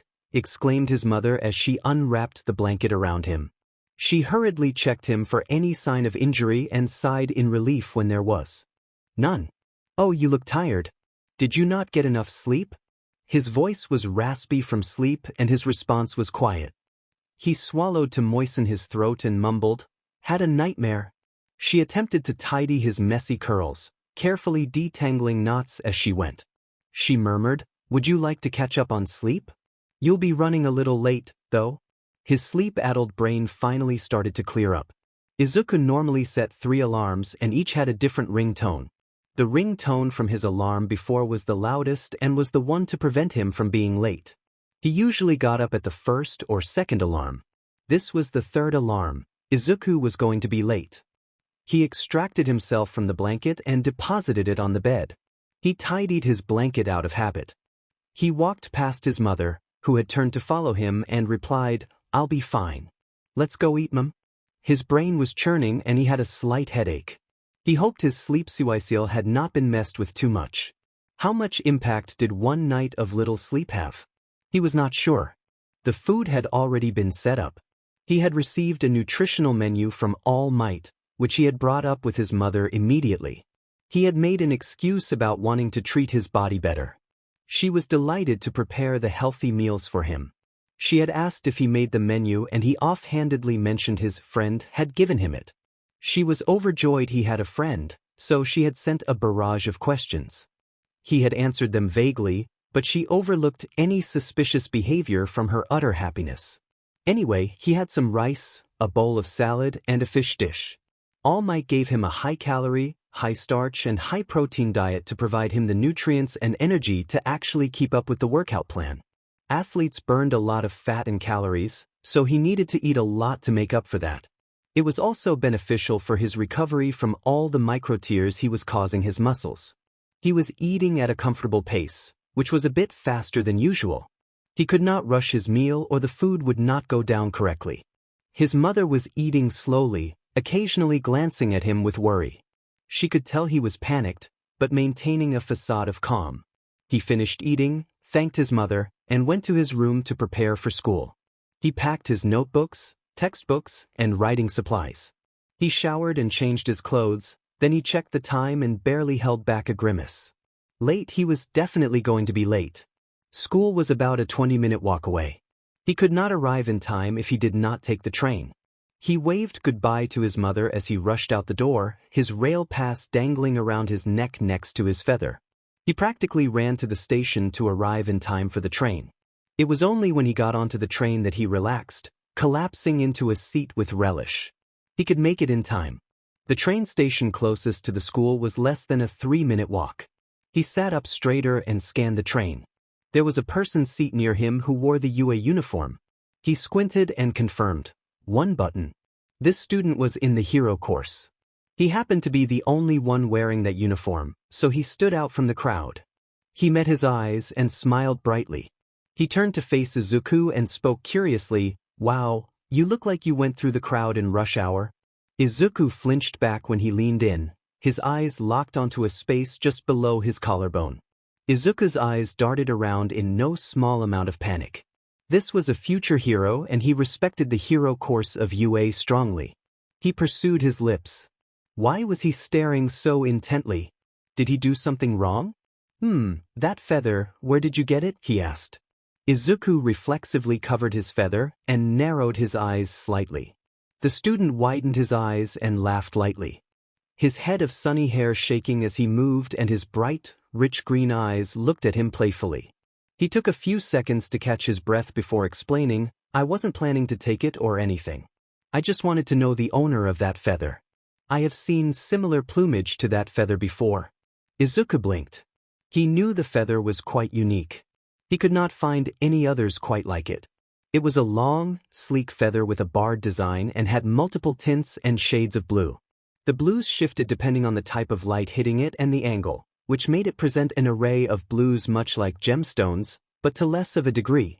The blues could range from green blue to purple blue, and Izuku had a chart figuring out which showed in specific lightings and angles.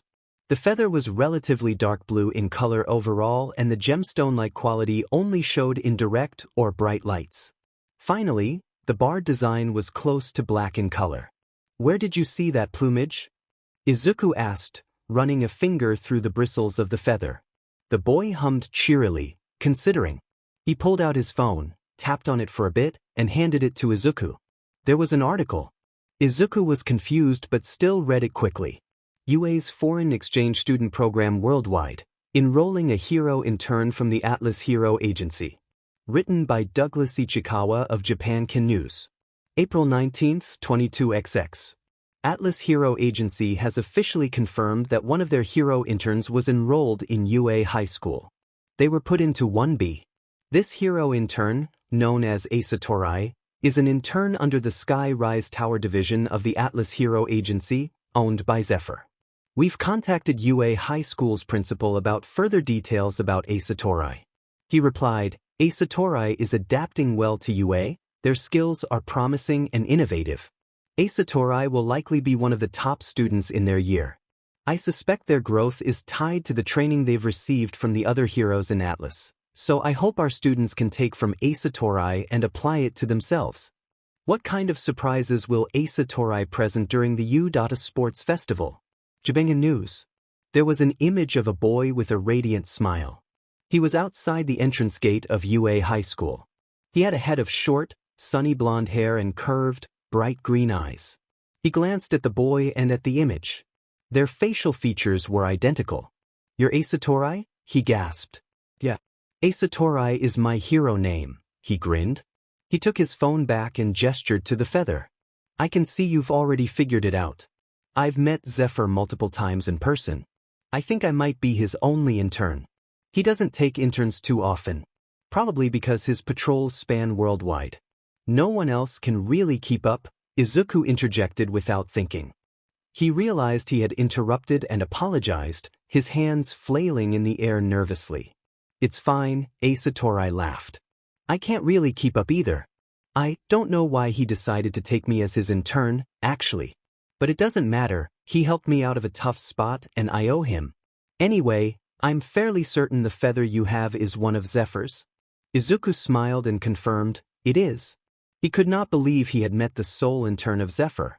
He could barely contain his excitement. It was the best chance to learn more about Zephyr. But why was he enrolled in UA? He already had an internship, so he must have been going to a hero school. My internship is a bit of a special case. I trained during my breaks as I could only transfer to a hero school after grade he sponsored me since I was 13, so it's been around 2 years, Asori explained, while absent-mindedly playing with a lock of hair. Izuku was surprised with Asori answering, but knew he must have accidentally spoken his thoughts out loud. He really needed to fix that habit. An early internship? Yeah, it was like I had multiple teachers. It was probably because I was Zephyr's intern, but my past let me move throughout many parts of the agency. I've never heard Zephyr speak though, he mainly communicated by typing, by writing, or by sign language. So, most of the time, I was not taught by him. I see. What's your name? Unless you want to be called Asori? Don't call me Asori loudly in public. I only took the longer route to UA because I wanted to avoid reporters. Some actually sneak in amongst the students taking the standard routes. He shook his head and complained.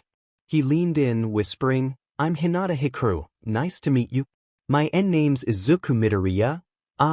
No Midoriya Izuku. Izuku burned red with embarrassment. He had flipped his name accidentally. He hoped he made a good enough impression for that to slide. He wanted to become friends with Hinata. Not only because he wanted to find out more about Zephyr, but mainly since Hinata was a genuinely good person. He would not be quirkless anymore with One for All, so Hinata probably would not quit being his friend. Hinata pulled away and laughed. His body seemed to glow slightly and the surroundings became lighter in color. He was shaking from laughter, so he took a while to recover. Once he did, the lights dimmed and disappeared as if they were never there. Izuku blinked. Was that an illusion? A quirk? His fingers were itching to write it all down in his notebook. Before he could even take out the paper, the train intercom buzzed in an electronic voice. Next stop is Tatooine Station. Tatooine Station, doors open to the left.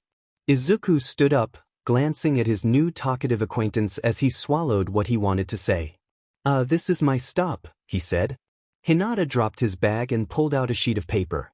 He ripped it and wrote on the small piece. He handed it to Izuku, his mouth somehow moving faster than all his talking before. Please contact me with this. I would like to talk to you more. We did seem to get along without a hitch, so I hope to be good friends. Izuku placed the paper in his pocket and nodded. I also would like to be your friend, he replied. He quickly left the station, cradling the paper with a hand.